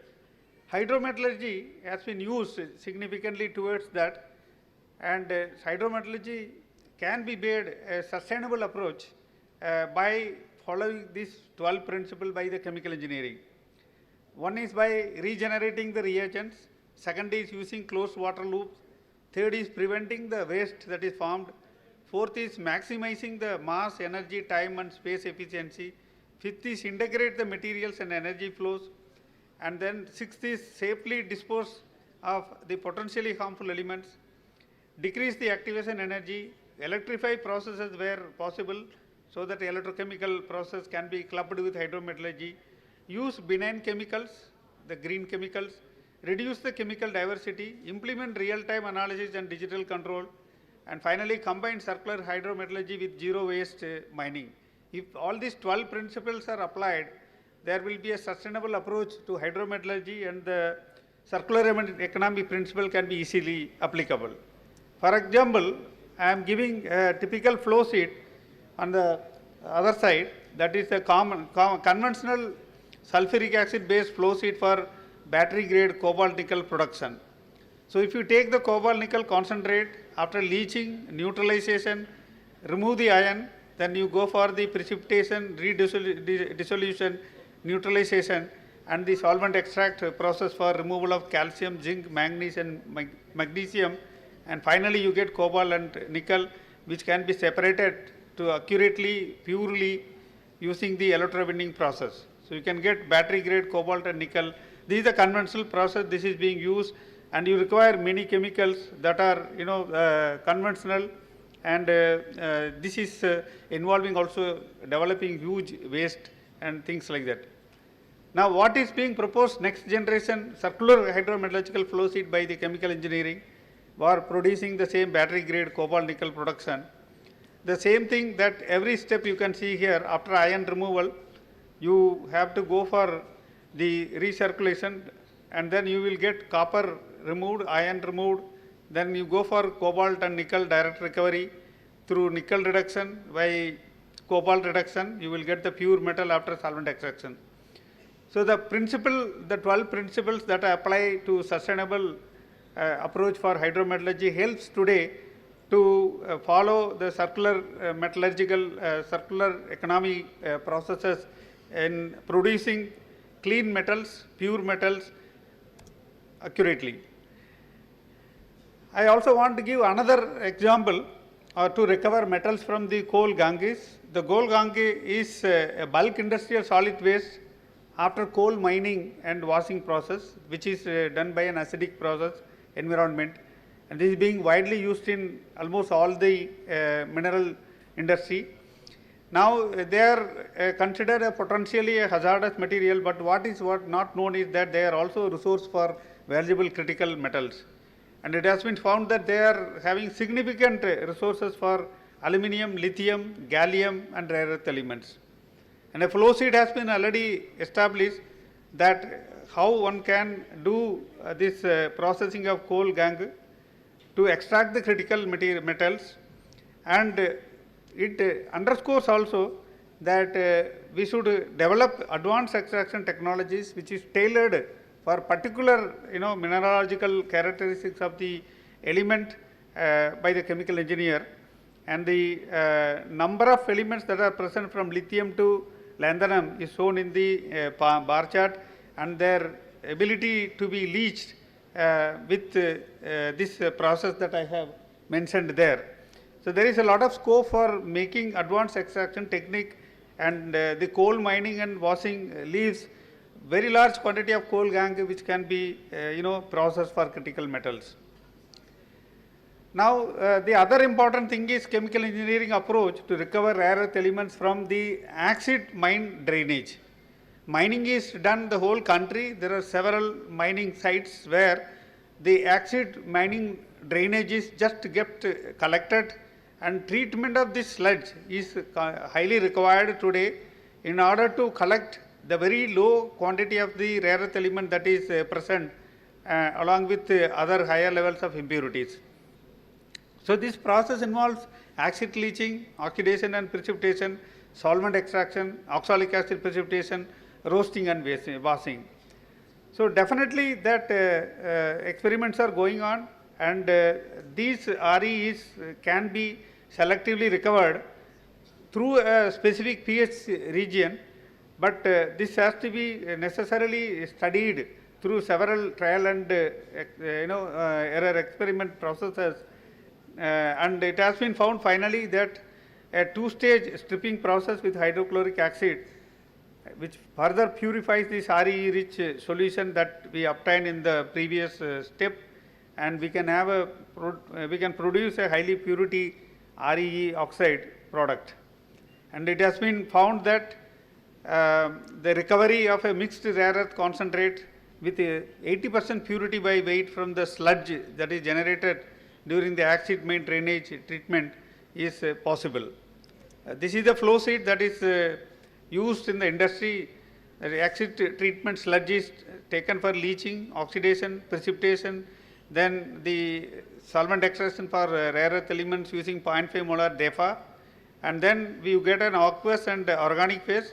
The organic phase goes for again stripping, and then finally the second stage stripping is done with the organic phase. So you get finally the high quantity of quality of the aqueous phase, and this aqueous phase whatever is produced is allowed to precipitate with oxalic acid. With filtration you get rare earth oxides and oxalates, and they are roasted at 800 degree for 4 hours. Finally washing with the DI water, you get 80% of the rare earth oxide solid product, and this is what is pursued for treating this acid mine drainage, and not only for rare earth element but also for recovery of manganese, nickel and cobalt. Flow sheets have been established. What is very important is that advanced technology, using advanced technologies and also enhancing the efficiency of these processes and reducing the waste, reducing the usage of chemicals as well as reducing the waste that is generated is now the significant role by chemical engineers. Secondary sources are the factory cuts and the electrical electronic waste, and these metals that are alloys that are coming as waste can be processed by recycling technologies, and valuable metals and materials can be recovered. The number of recycling will decide the percentage of the recovery rate, and what you see here, the total energy that is involved for aluminum specifically and the number of recycle. As the number of cycle goes up, depending on the energy involved, you can acquire even highest quantity of the aluminum with minimum energy.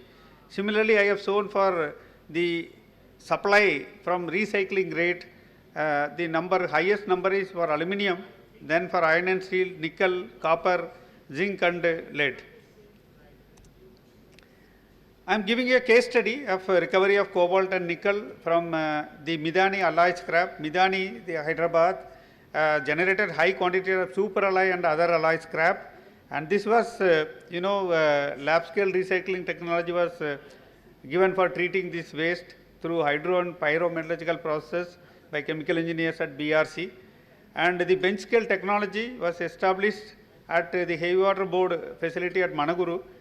4 kg of the cobalt in powder and 2 kg of cobalt in pellet form was produced up to 99.5% purity.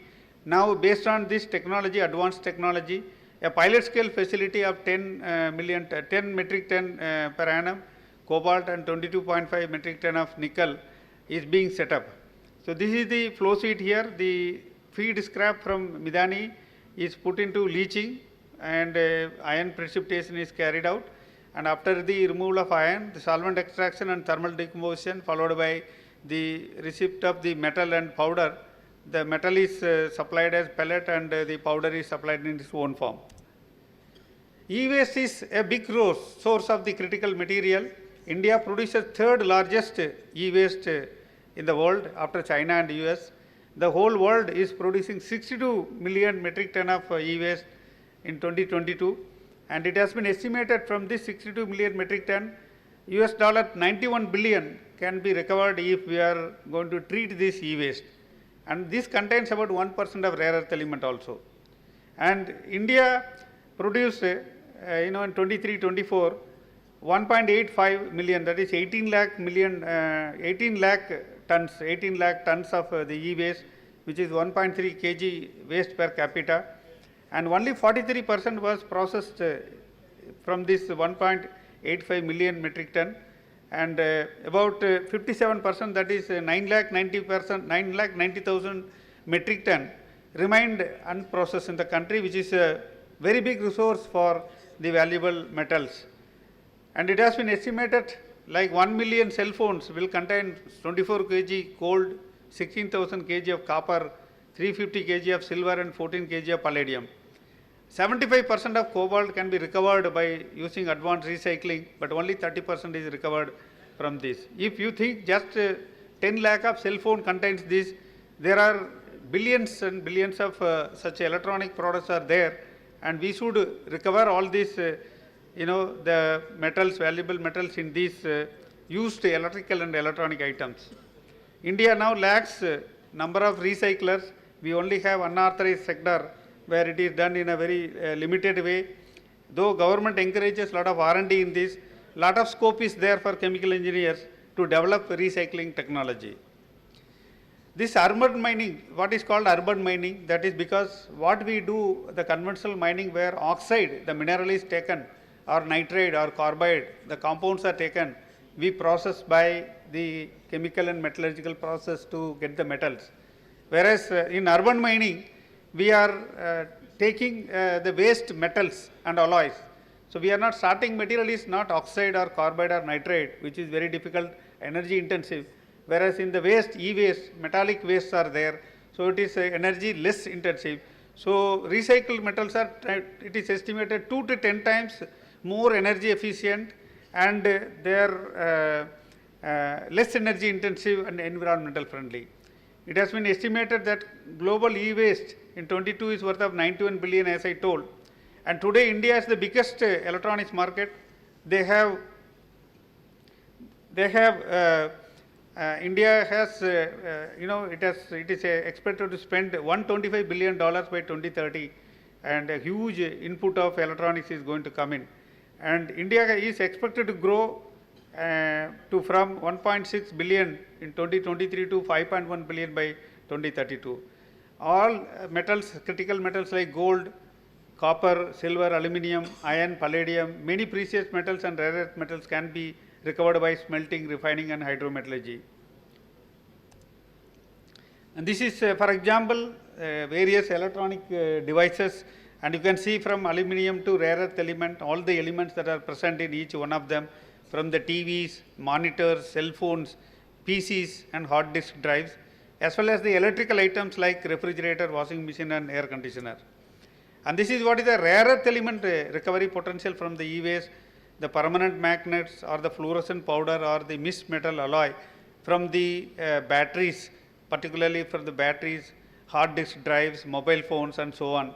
And this will contribute significantly to the quantity of rare earth required in our country.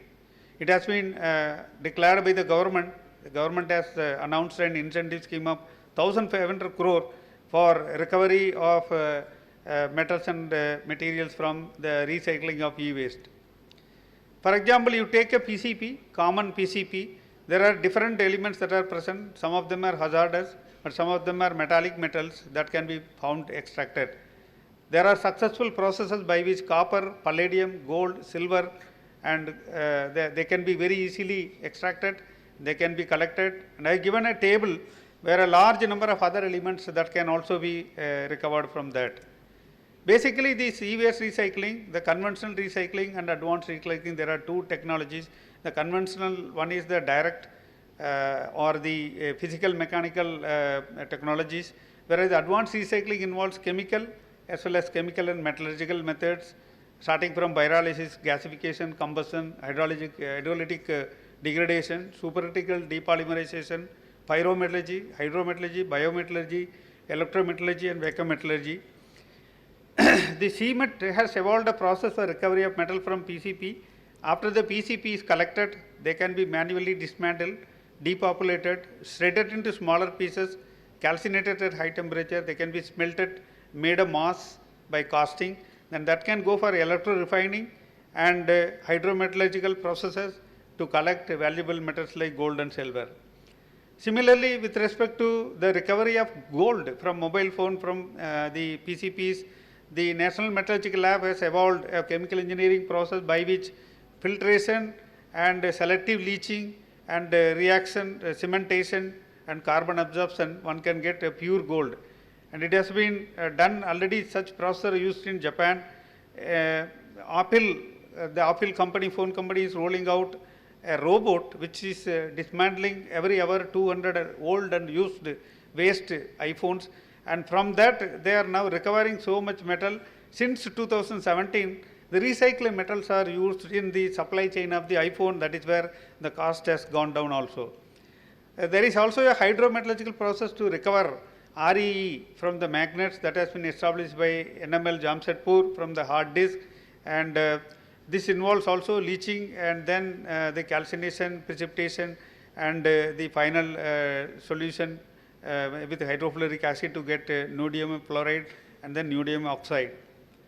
But there are some limitations with hydrometallurgy route where chemical engineers can do a lot of R&D to improve its scope. One is that it is a slow and time consuming process. The mechanical processing, that shredding and then depopulation, takes away a lot of valuable metals, so we should find alternate to that. And we are using cyanide solution, halide leachants and thiourea based large quantity of expensive chemicals. And there is also loss of precious metals. This has to be also looked into, a lot of scope for R&D by the chemical engineering. Today, a lot of people using biotechnology route also to recover metals from the PCPs. This is one of the technology by which selectively metals are removed by using the targeted bacteria and then using a bioreactor to inoculation and absorption and bioleaching to get the specific metals like copper, nickel, lead and so on. So let me conclude now, summarize this particular lecture. The critical materials need to have domestic processing capacity or the resource availability. This is very, very important, though more and more mineral, exploration, mineral processing technologies need to be evolved, and then domestic processing for the end product is very much required. Today, we make our concentrate and send to China for getting the product. So this is very, very important that we should look into. Second thing, that the commercial processing capability by chemical engineers by scaling up the indigenous processes, refining technologies, and engineering capabilities. We are doing a lot of experiments in the labs and industries, and we are doing stopping with the lab scale, or maximum we go to pilot plant. There are no industries coming out where these critical metals can be produced in large quantities.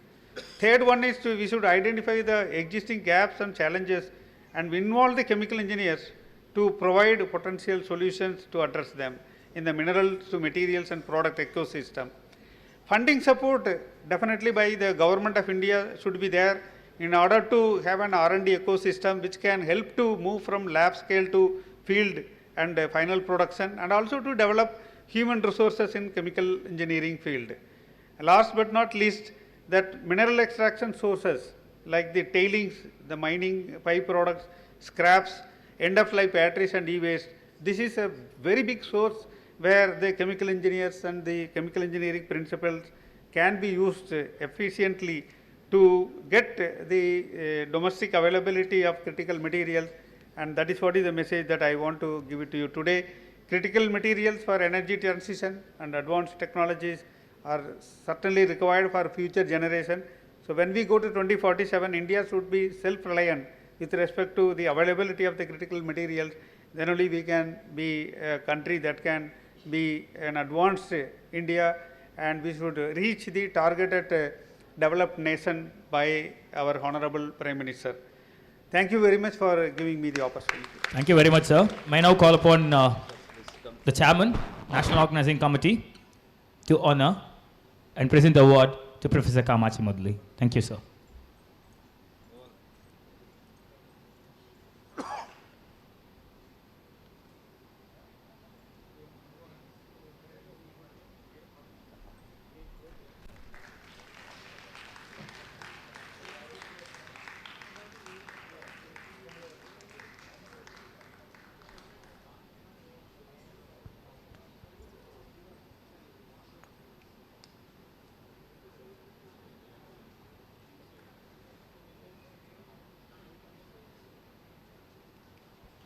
Thank you very much.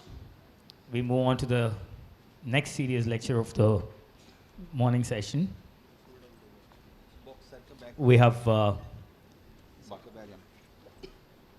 Indian Institute of Chemical Engineers, Deepak Group's Padma Bhushan, Professor L.K. Duraisamy, CHEMCON Distinguished Speaker Award of 2025, being presented to Sri Ashish Dwivedi, Chief Executive Officer, Birla White.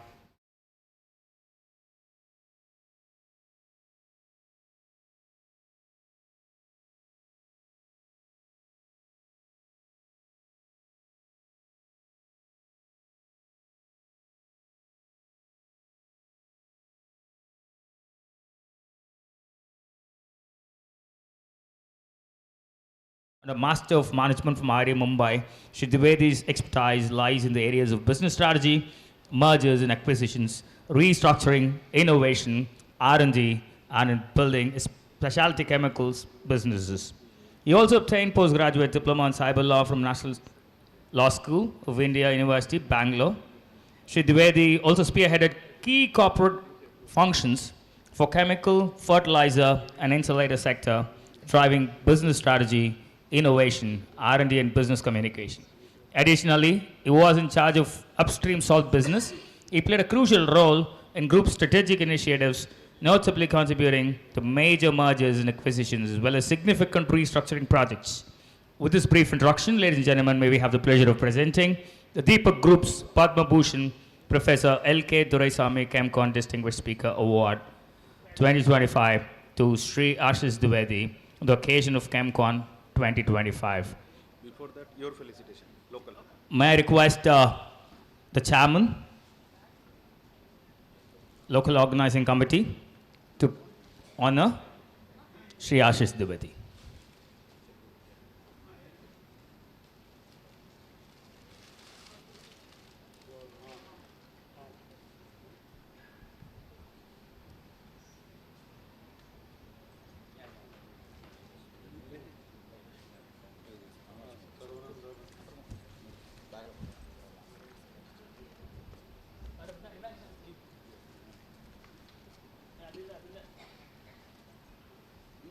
Raja.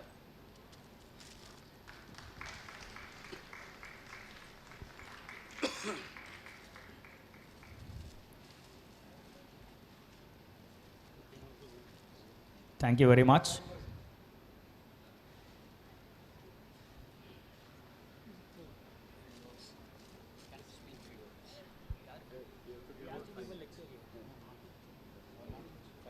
I invite Deveji Sab to address the gathering.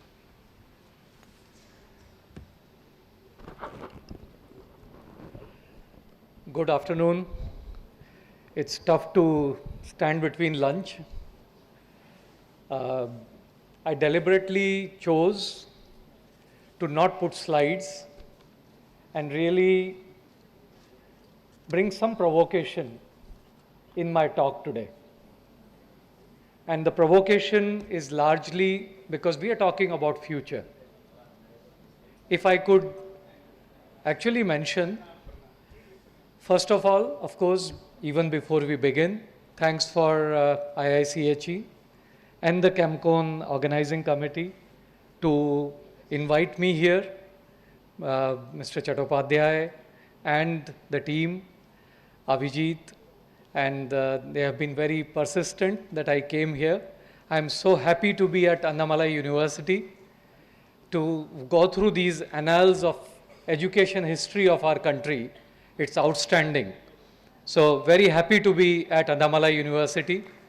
If there was a chance to see it through, I think one would have missed a university with such a rich heritage and background to be around. So thank you very much, all the organizing team, to make me being here. The topic for today, for molecular and process innovation. We are no longer just managing atoms, we are actually managing data. It is data that governs the atoms of tomorrow. Fast forward that for tomorrow, the most valuable catalyst in our plants isn't metal, it's an algorithm. This AI summer finally has hit our industry. I can see it with confidence, seeing it closely 35 years back to now what we see happening. AI, to me, is now an infrastructure. It is the infrastructure co-equal to thermodynamics, transport phenomena, etc. that we have all seen and read. It is optimizing crackers, it is suggesting control moves, and of course it's predicting the catalyst decay as we see things going forward. Just to remind, even today, our plants generate anywhere from 50 gigabytes to 5 trillion to maybe 10 trillions data per day. That's already happening. Imagine we actually can proudly say we are generating data as well, apart from chemicals. Process plants now have a provision for storing not raw materials alone, but store data. And we are evolving from reaction engineering to process engineering to now data engineering. Safe to say, data operations have got added to unit operations like distillation, heat exchangers, and reactors. So let me address by a question that came to my mind on what has changed. This AI used to exist 50 years back. What has changed now? What has accelerated its use, especially in chemical engineering? So this has been there. The answer to me lies in the convergence of technology, convergence of society, and the economics.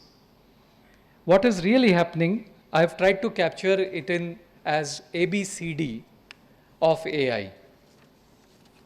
And from a chemical engineer's perspective, what is this ABCD? The A for me stands as algorithms, which have got turbocharged. B for me, breakthrough in the systems technology. And I'm going to talk a little elaborate on each of these. C for me is the computing power revolution, and we are going to talk more. D, as anybody here would guess, is data.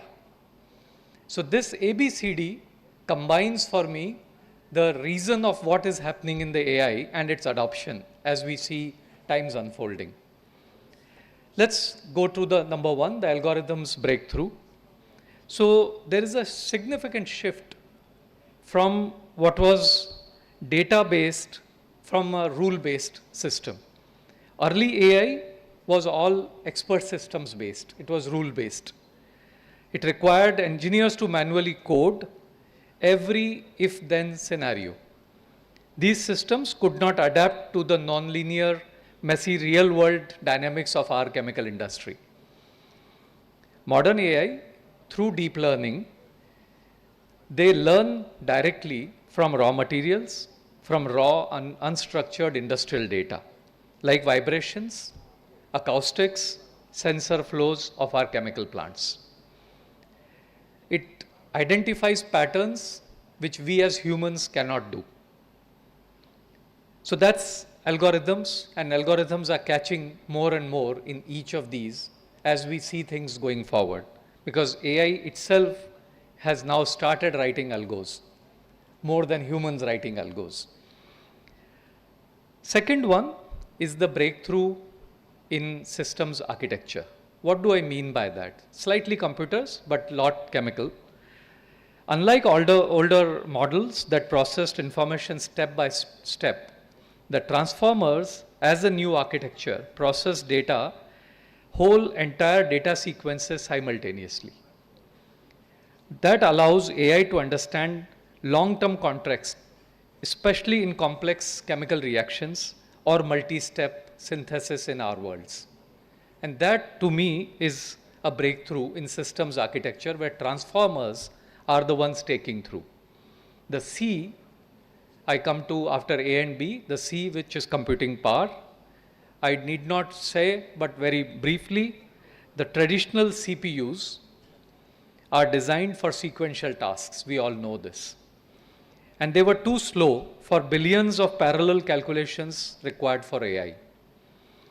The rise of GPUs, the graphic processor, and the TPUs, which are tensor processors, they have fundamentally changed the economics required for AI computations. The rise of parallelism, where GPUs handle thousands of operations simultaneously, is critical for matrix math behind the neural networks. The efficiency of advanced chips like the NVIDIA's recently launched RTX 5090 and Google's Ironwood TPU are all the new age operations for us available, which are 4x faster for inference. They are significant energy efficient, and compared to a few years back, so some of us would recall our chemical plants, and I run chemical plants, I run large energy guzzler plants like cement industry. We used to look for setting up our own coal plants, the thermal power plants, TPPs. Today, the largest investments in power plants is done by a Microsoft, a Google, and others. And it's inevitable because of the energy required there. So these are the ones that are ensuring that we have massive data sets to run this complex neural networks at lightning speeds. The fourth of the ABCD, the D, is the data explosion. In chemical industry, we moved from data logs. Some of you would recall our data logs, long data logs, which have, to of course some local servers, to now data oceans. I'm not even calling data lakes because our industry generates really lot of data. So large firms like Shell, they ingest roughly around 20 billion data points weekly from over 3 million sensors to feed their AI models. So this AI, as we all know, thrives on data, and this abundance provides the fuel for training highly accurate models going forward. Thus, to summarize, deep learning and transformer architectures have revolutionized AI's capabilities, enabling machines to understand language, recognize images, and even generate its own creative content. These advances have unlocked applications that were once science fiction.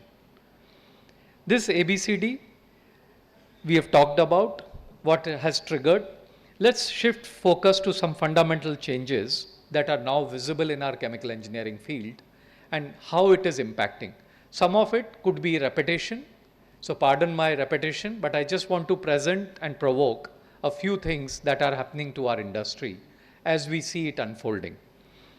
So let's walk across the life cycle from discovery to design to operations and see where AI is actually creating a lot of value.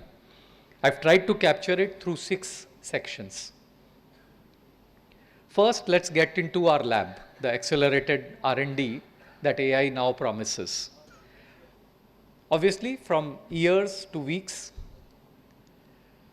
traditionally, bringing a new material to market, it took 10 to 20 years, anything beyond.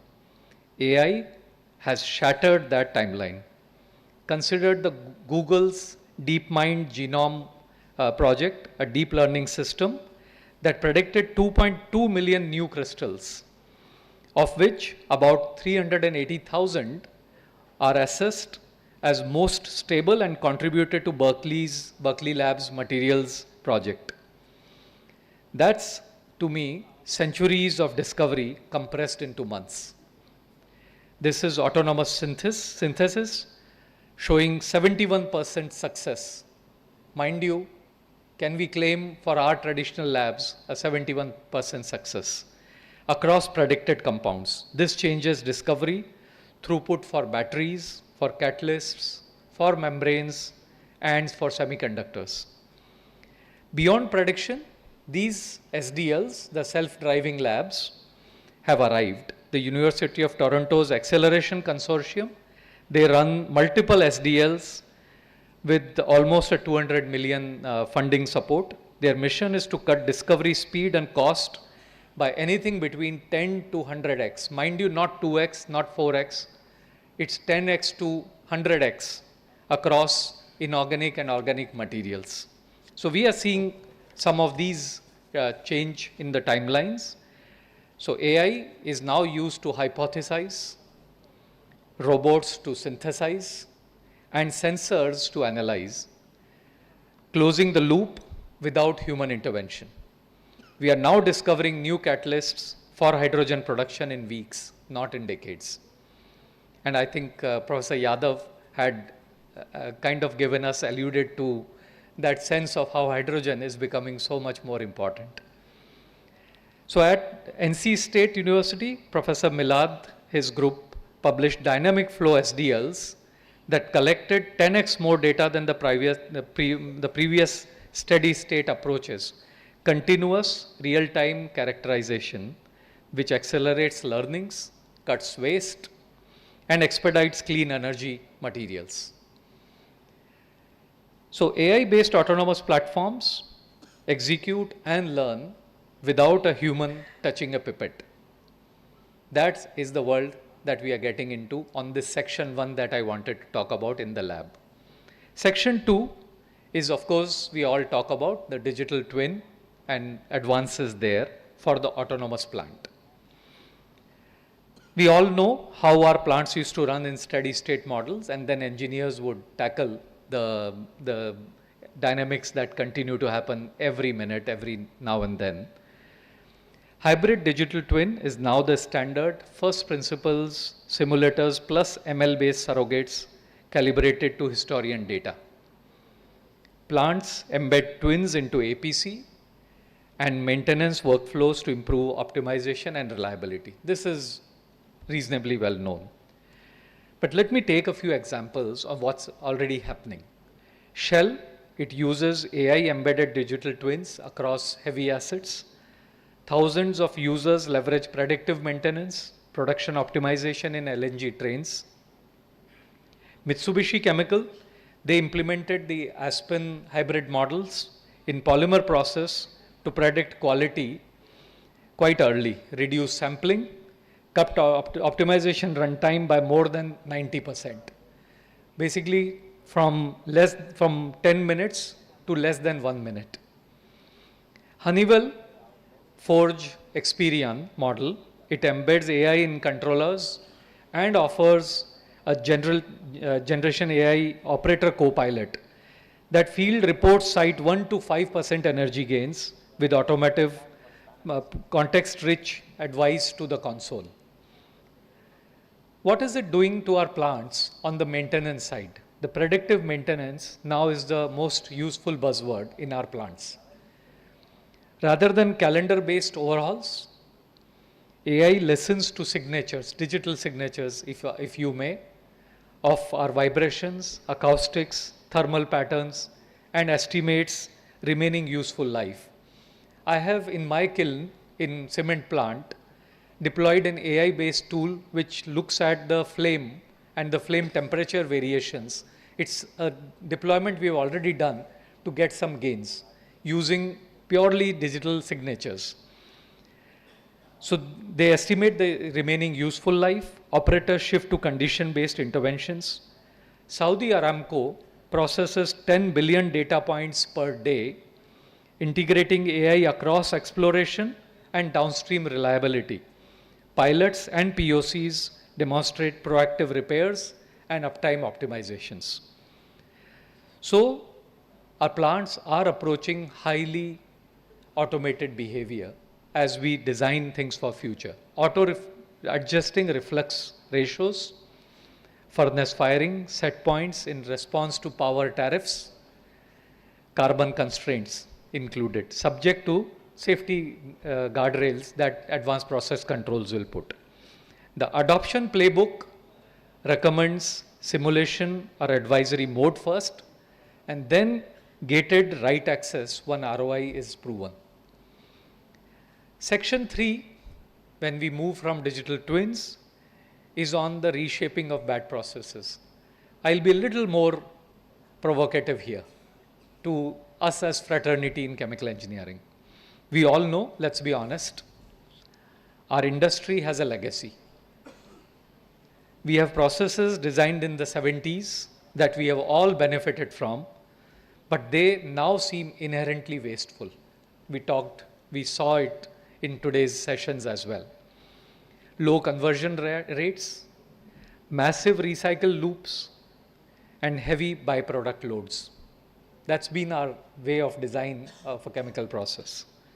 AI, to me, I think is the surgeon for these inefficient processes in future. So some of these generative chemical design, we are now using AI to redesign chemical processes. We are finding the path B. By simulating billions of reaction coordinates, AI has identified alternative synthetic routes that bypass toxic intermediates or high pressure stages. Running same reaction in low pressures is now becoming a reality. Synthetic routes, no intermediates, and produce zero byproducts are, to me, the likely norm as we see future. AI-driven reaction engineering is turning waste streams into feedstocks. And we saw peep into just the previous lecture. By precisely modeling the impurities in plastic pyrolysis oil, AI allows us to adjust reactor conditions in real time to handle dirty inputs that would have previously crashed our systems. We are systematically coding out waste from molecular level up. We aren't just cleaning up waste, we are using AI to ensure that the waste is never created in the first place. Let me get then from this bad processes re-engineering and redesign to the fourth section on sustainability. Thanks to Professor Yadav to really shake us in how future is going to be on the section I want to build and how AI is going to further what Professor Yadav covered today morning. I have chosen actually 3 use cases to make this point home about how AI is going to impact the waste, the greening of our sustainability. First is the case on decarbonization and energy. We all know energy is the largest OPEX in our chemical plants. AI is the most effective tool we have ever had for thermal integration. The use of real-time thermal integration techniques enable AI to act like a master energy controller for heat, moving BTUs from an exothermic reaction to a distant distillation reboiler in real time. This dynamic pinch analysis has allowed our industry to slash carbon emissions by over 10% in FY25 itself. So this is already happening, not something that will happen in future. In future, we'll see only acceleration for sustainability, especially on energy side, extremely heavily. Going towards this approach will decouple industrial growth to energy consumption. This was, and here I like the business aspect, the established models of every chemical plant used to be, oh, you will use more energy. That was the economic model. I think that fundamentally is getting challenged. We will set a model for economic growth in our minds for decades, where energy is not correlated with number of plants that we put. That to me is a very fundamental shift AI is going to bring. We are all aware, so this is the second use case of carbon capture. CCUs, we all know, designing is incredibly complex. Choosing the right amine solvent is like finding needle in a haystack. AI models are now used to screen millions of MOFs, which is metal organic frameworks, to find those that trap CO2 with the latest energy penalty.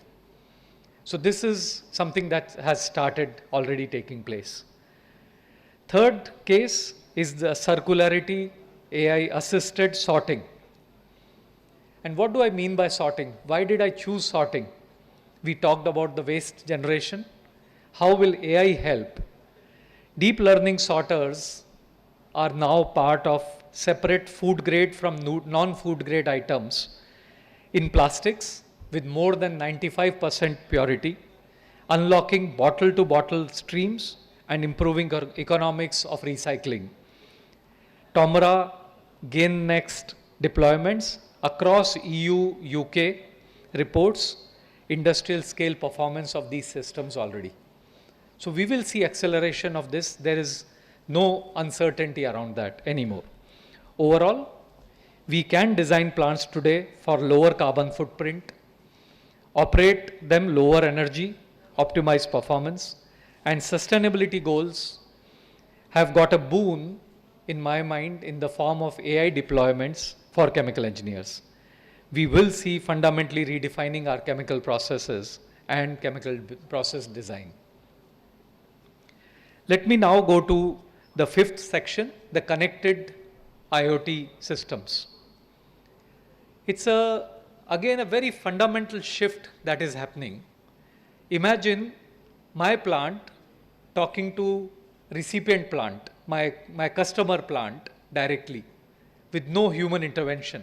Through IoT sensors, the two plants talk to each other. It's happening today. And imagine what it does to the supply chain. Imagine what it does to set points. So my receiver plant of supplier already knows what raw material is coming, even if it is in tankers. And it knows what set points to adjust to. So imagine a hydrogen supplier in one industrial park. I'm taking hydrogen as an example.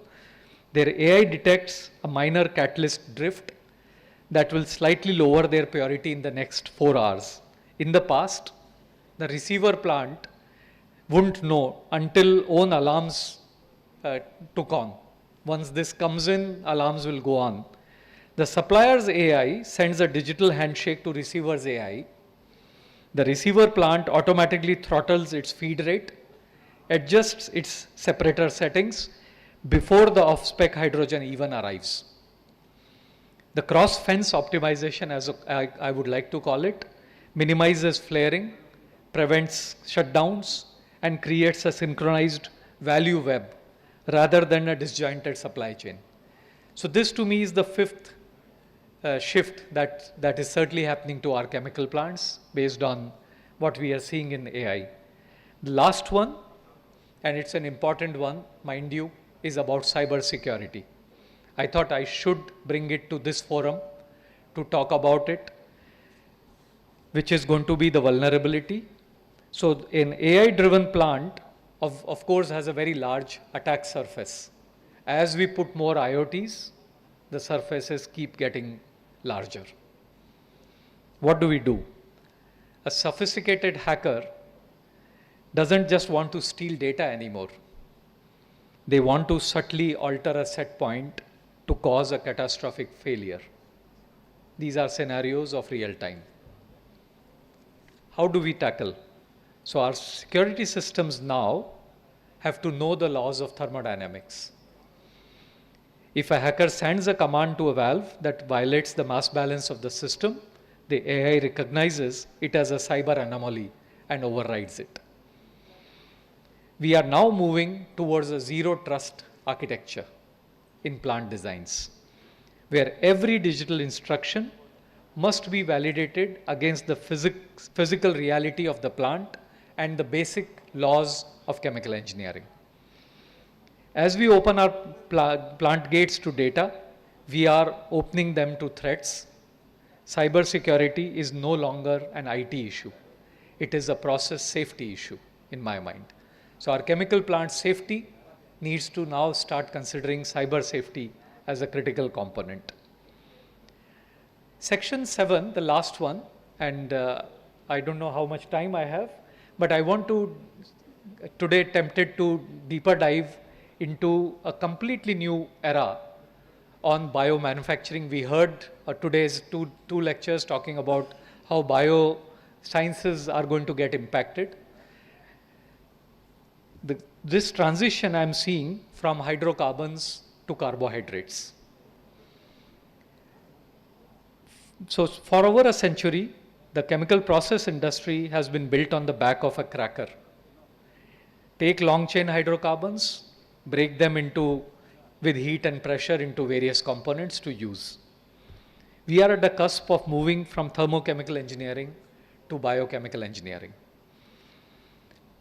We all know, however, biology is messy. Unlike a distillation column, where physics is predictable, a bacteria or a yeast cell is a black box of thousands of simultaneous nonlinear reactions. This is where AI changes everything. AI is the compiler that allows us to treat DNA like code and fermentation tank like a programmable reactor. We don't just grow things, we engineer biology with the precision of a microprocessor. That's the way I see future emerging. I've captured 5 use cases to make us see this future. First, any chemical process is a catalyst. In traditional process industry, we use precious metals like platinum, palladium, etc. as catalysts. In the new bioeconomy, our catalysts are enzymes. Before the AI revolution, finding an enzyme that could survive heat of an industrial tank was a long winding trial and error process. We all are aware, people who've been in the labs. We can now literally type a reaction and ask AI, let's say, break down PET plastics at 60 degrees Celsius as the problem statement to AI. I can confirm to you, AI generates a brand new protein sequence that never existed in nature earlier.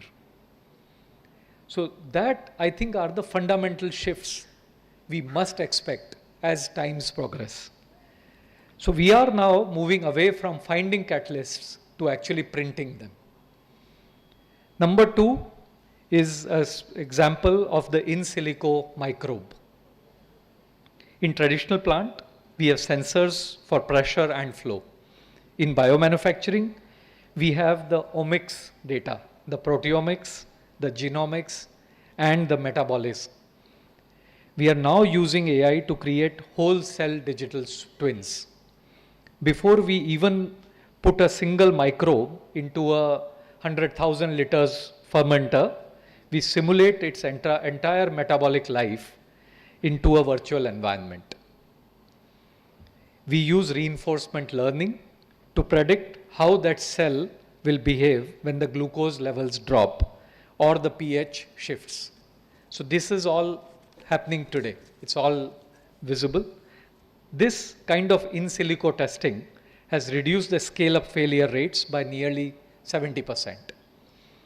We no longer spend 5 years trying to move from a lab flask to a commercial plant.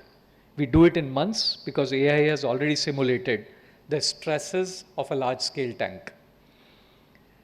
Number three, third use case is real-time metabolic control and feedstock flexibility. Again, in biomanufacturing, the metabolic control is critical. One of the biggest bad processes in biomanufacturing is the instability of living systems. Cells get tired, they mutate, they stop producing the target molecule in some time. This is real-time biomanufacturing. AI-driven APC for bioreactors have solved this. Using Raman spectroscopy linked to neural networks, we can now actually see the internal chemistry of a cell in real time. If AI detects that the cell are starting to produce acetates, which are waste products, instead of target ethanol or protein, it automatically adjusts the nutrient feed or the oxygen levels in milliseconds to steer the metabolism back to track. This change is again fundamentally revolutionizing the biomanufacturing. Furthermore, AI is enabling feedstock flexibility. Traditional biomanufacturing required high-grade corn syrup or glucose. Now, AI models allow you to use second-generation feedstocks, agriculture waste, wood chips, or even captured CO2 that Professor Yadav had mentioned. So using that and generating biomanufacturing using is very useful. The AI constantly recalibrates the fermentation parameters to account for the dirty or the inconsistent nature of these green inputs, making circular chemistry very feasible. So I agree with Professor Yadav. I'm very optimistic on how this will continue to getting used. Number 4 are the redefining the downstream, AI in separation and purification, again in biomanufacturing. We all know as chemical engineers that the front end, the reactor is the fun part. But the back end, separation, is where money gets lost or money gets consumed. In biomanufacturing, the broth is a complex soup of water, cells, and tiny amounts of products. AI is reshaping downstream processing by predictive chromatography, by using new membranes and membrane designs. Let me get to the sixth one and then wrap this up. The sixth one is the biofoundry. The foundry of the future is going to be a biofoundry. What does this plant look like?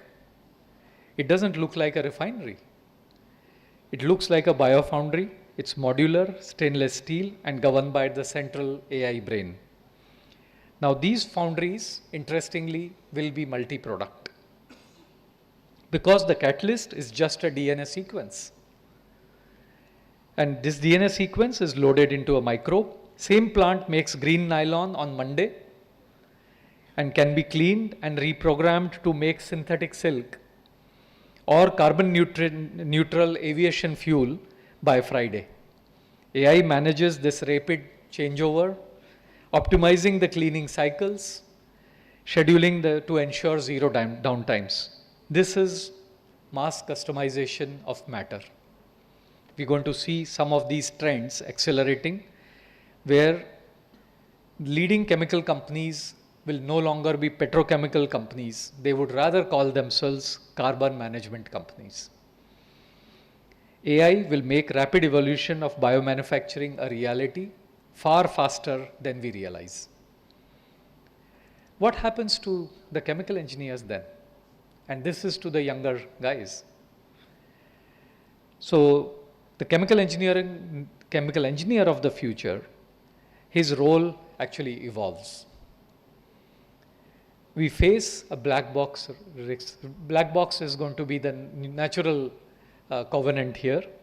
Black box risk is when an AI suggests a reactor shutdown, we must ask why. So chemical of the future will still continue to ask the why. That's where what is now called the explainable AI, the XAI, and the machine learning modeling that matters. So obvious question is, what skill shifts are required?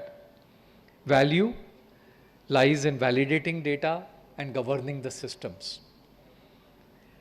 Data ML frequency, twin stewardship, workflow automations, material informatics, the OI zero trust systems are the ones that we will continue to see our universities of future to include in regular curriculums far rapidly as required going future. So in an AI-assisted chemical plant of future, human chemical engineers will remain indispensable, is my thought. But the role will evolve significantly from manual operations to strategic, supervisory, and innovation-driven tasks. AI will handle routine monitoring and controls, but engineers will oversee the AI decisions, ensuring safety and compliance. AI can predict issues, but humans will execute exigency plans. Future engineers will blend chemical engineering, data science, and sustainability knowledge. In conclusion, let me summarize. I would say we are witnessing an end to linear engineering, and that's where it gets challenging. Historically, we designed a process, we built it, spent 30 years trying to keep it at a steady state. That's what our chemical engineering was or has been. AI fundamentally redefines this by turning into an iterative living discipline. We are moving from being operators of equipment to governors of intelligent systems. AI doesn't assist the engineer. It allows us to navigate high-dimensional spaces, complex chemical interactions where human intuition and traditional calculus simply runs out of steam. The perfect storm behind AI's rise, remember the AI, the ABCD of AI that we discussed. It's the synergy of data, computing, algorithms, infrastructure, and demand. This perfect storm has turned AI from a niche research field into a global force reshaping industries and societies. As we leave this room, remember the molecules haven't changed. Our ability to command them has. Somewhere right now, an AI is simulating 1 million electrolyte variants for tomorrow's battery. The question isn't whether you will use AI. It's whether you will design the next generation of intelligent matter and autonomous systems that make zero waste, low carbon productivity a reality. Connected factories and supply chains will evolve with IoTs. Similarly, biomanufacturing is for us as chemical engineers to shape and mold. Remind you all that a smarter planet is a more targeted planet for digital attacks. Cyber security will be process security going forward. As chemical engineers, our value is no longer in solving a distillation proof. It's in architecting the AI systems and tools to build a chemical industry that is clean as it is profitable. We have, in my mind, an unprecedented opportunity ahead of us. Thank you.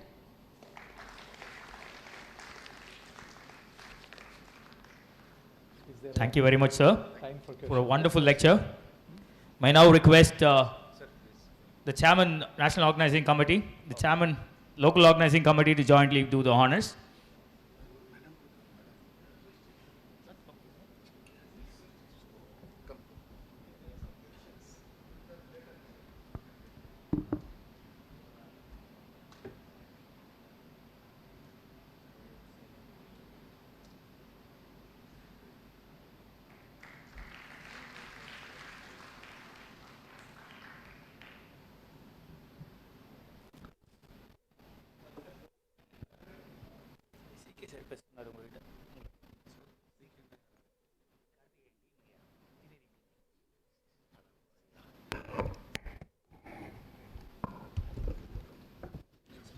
Thank you. Ladies and gentlemen, we'll have the next speaker. The Indian Institute of Chemical Engineers, Chemical Weekly's Padma Shri, Dr. G.P. Kane, ChemCon Distinguished Speaker Award 2025, presented to Shri S. Bharathan, Director Refineries, Hindustan Petroleum Corporation Limited, Mumbai. I have the pleasure of reading the citation. It's an honor to introduce Shri S. Bharathan, whose distinguished career at Hindustan Petroleum Corporation Limited extends over 30 years, demonstrating wide experience and expertise across different domains of refineries, cutting-edge technologies, and corporate functions. Before taking charge as Director Refineries on HPCL on October 1, 2022, Shri Bharathan was the Executive Director, Refineries Coordination of HPCL, with additional charge of R&D. Under the stewardship, HPCL Green Research and Development Center, Bangalore achieved the credit of filing 380 patents. Presently, Shri Bharathan is steering the Visak Refinery modernization project, which will be completed soon, with most of the major units already commissioned there. Another of HPCL's state-of-the-art integrated refining petrochemical complex at Pachpadra, Rajasthan, is at an advanced stage of completion. He was a member of several important committees, including Energy Transition Advisory Committee, Ministry of Petroleum and Natural Gas, which addresses issues like enhancing petrochemicals production, indigenization of catalyst manufacturing, policy for synthetic fuels, etc.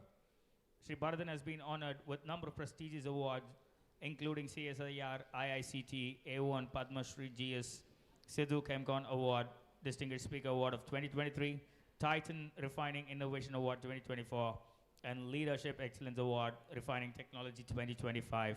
With this brief introduction, may we have the pleasure of presenting Chemical Weekly Padma Shri Dr. G.P. Kane, ChemCon Distinguished Speaker Award 2025 to Shri S. Bharathan on the occasion of ChemCon 2025. Ladies and gentlemen, Shri Bharathan. Thank you very much. That was a bit too long. There is a small honor from the organizing side. The chairman, local organizing committee will do the honors.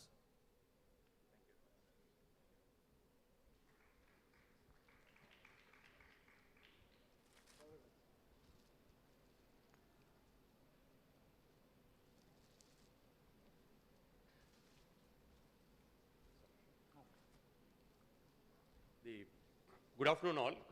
The previous speaker told he was standing between lunch and you all, but he forgot I was also there. Anyhow, quickly I will try to complete in 10 minutes. Thank each one of you to choose to continue with this session. He actually introduced about what AI is doing in the continuous process industries. I am going to talk about what AI is doing in refineries specifically.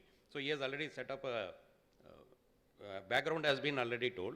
So I will quickly first let me introduce about the company I work for. HPCL is pan-Indian oil marketing company, third largest in India. We are a Maharatna company since 2019.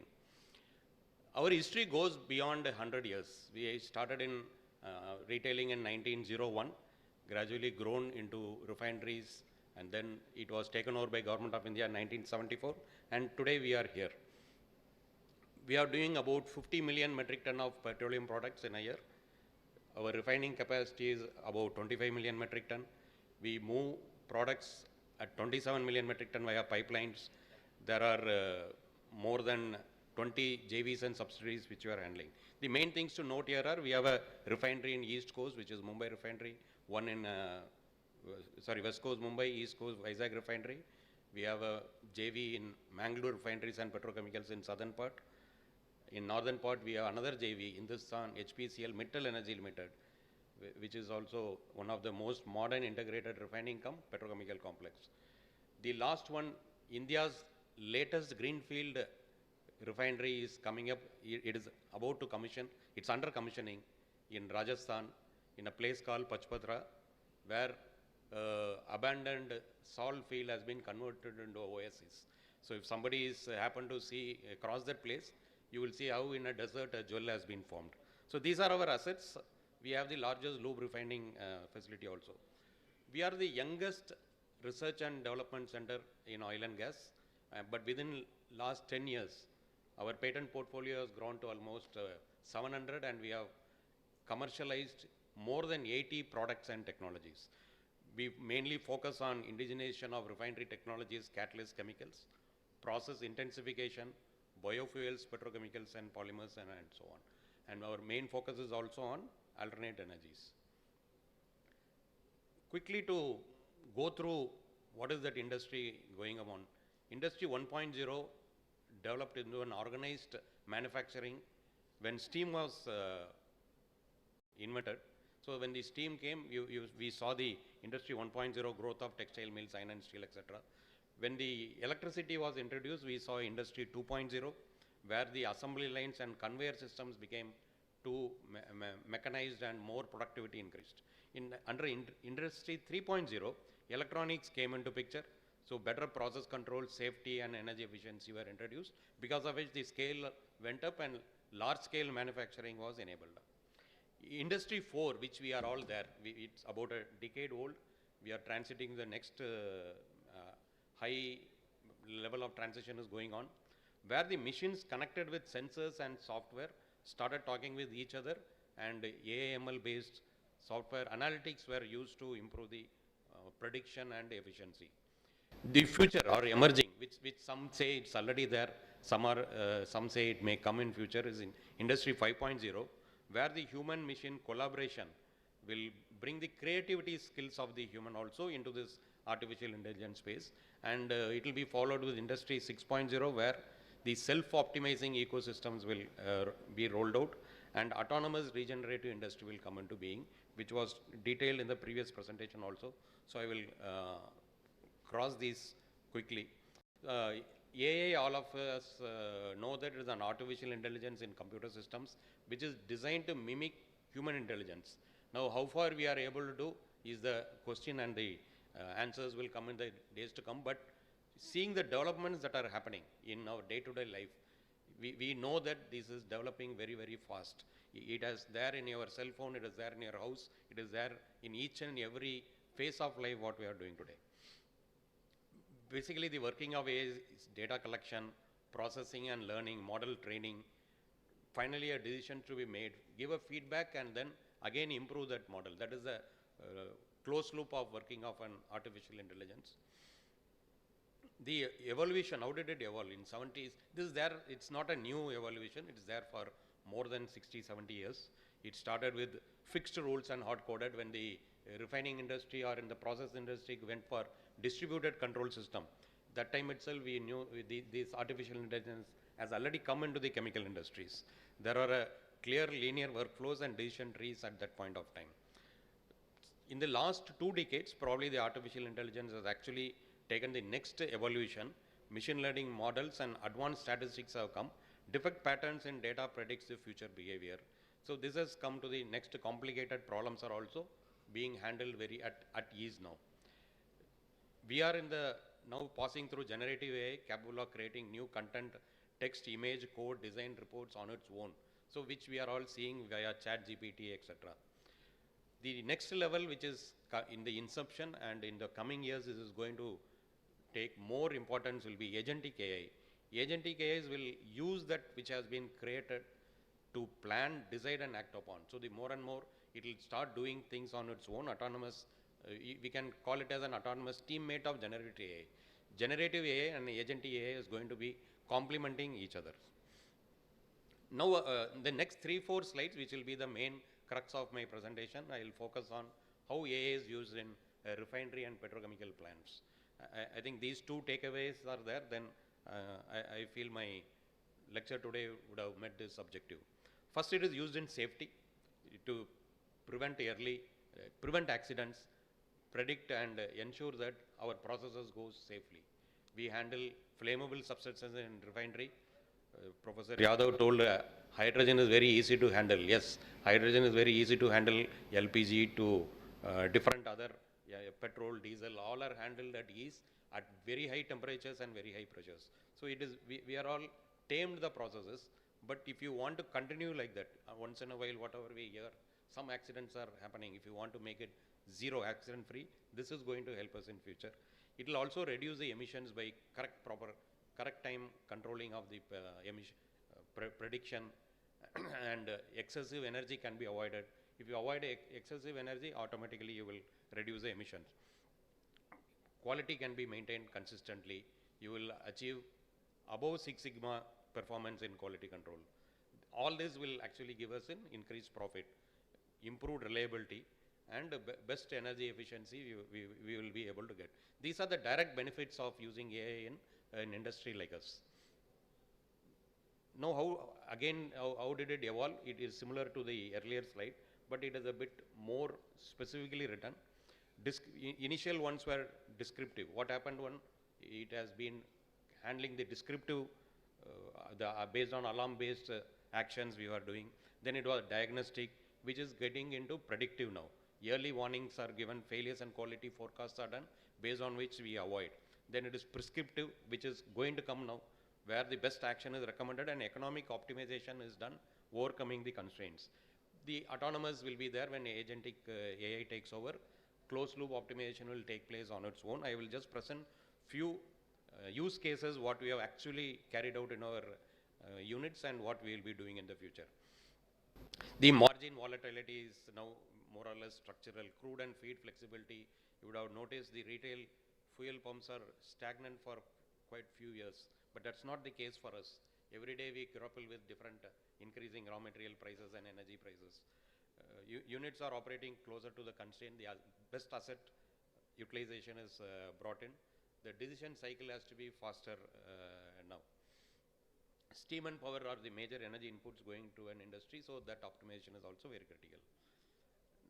Now we have implemented something called real-time optimizer. It was talked about, where the it's not from DCS we graduated into advanced process control, where statistics-based control was done.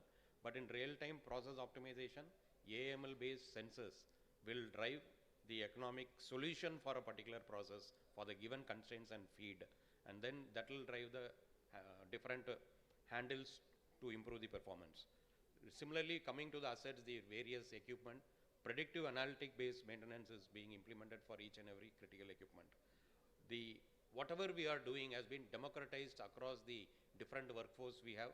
So democratization of technology is another key important, where the analytics part or knowledge management system is brought to each one of us in our day-to-day life.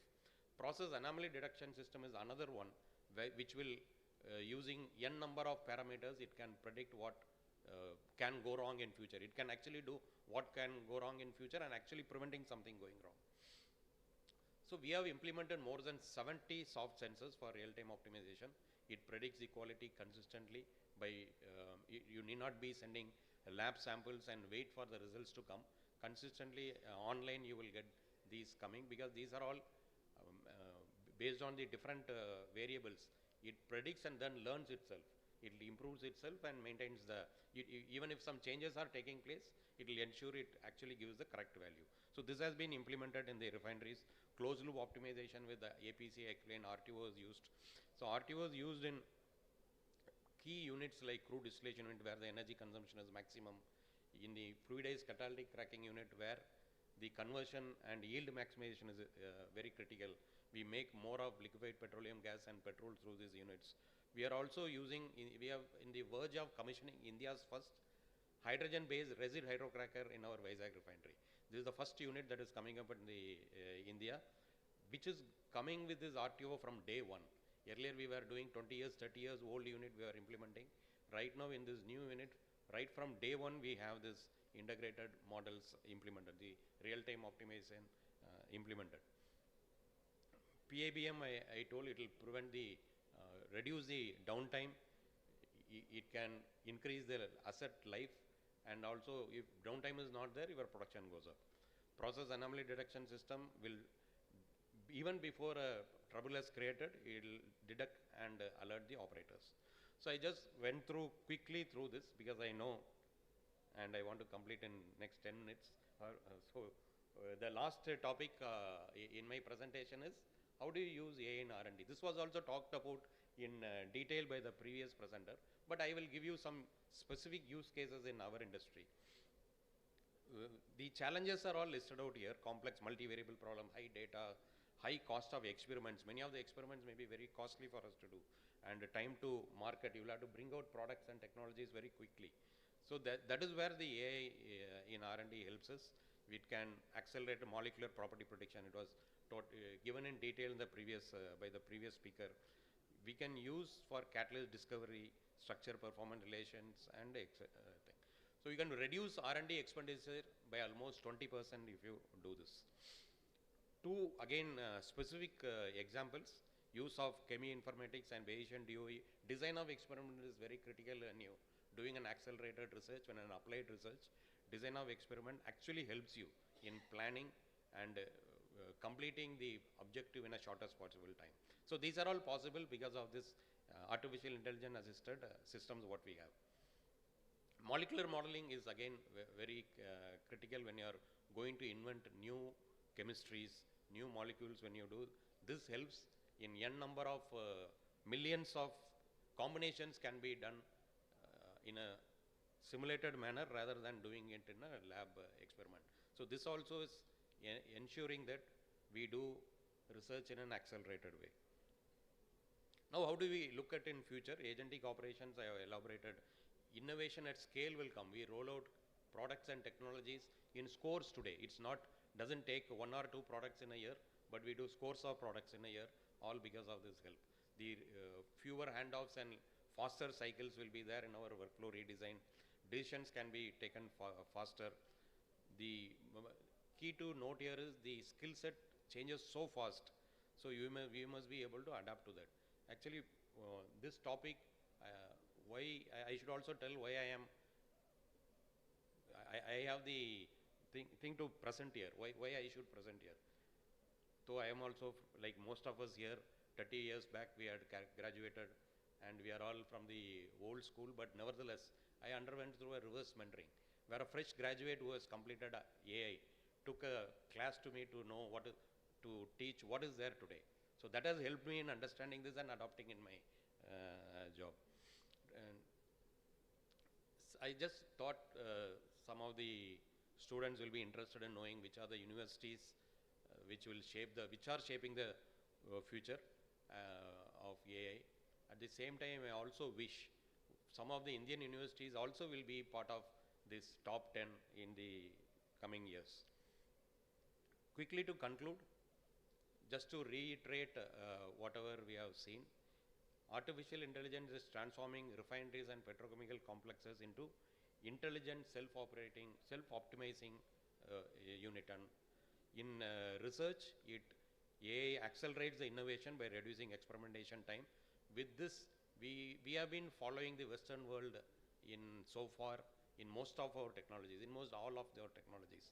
But when the alternate energy comes, which is bio and hydrogen based economy, which we saw when Professor Yadav was explaining, hope we will also be in the forefront by using these techniques.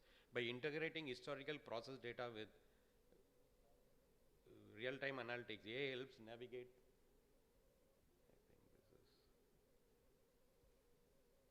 It is reminding that I should close immediately, so my last line. AI will reshape the design, development and operation of future energy systems, making us more smarter. Smartphones made us, some people say smartphones made us dumber and the phones became smarter. But nevertheless, the AI will help us to become more smart, improve our standard of living in a more sustainable way, so that we leave this earth for future generations to enjoy what we have all been doing. Thank you for the patient listens. Thank you very much. Thank IIChE to give me this opportunity. Almost third year I am speaking in succession. Thank you for that. So thank you very much. Sir, please come. So for felicities, I request our NOC chairman, Professor Vishwanath Chattopadhyay sir, to felicitate.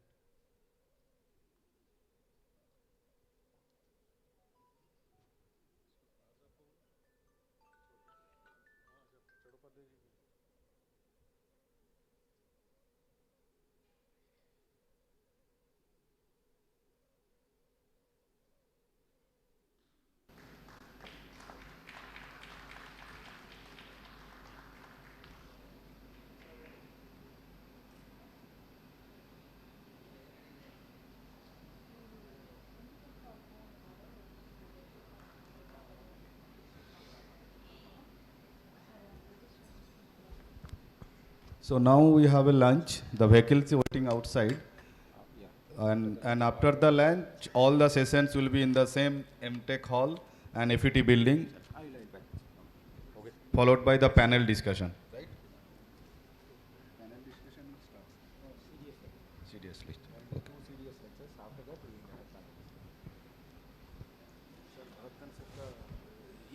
For whom this is? Yes. This is for him, no? Yeah, yeah.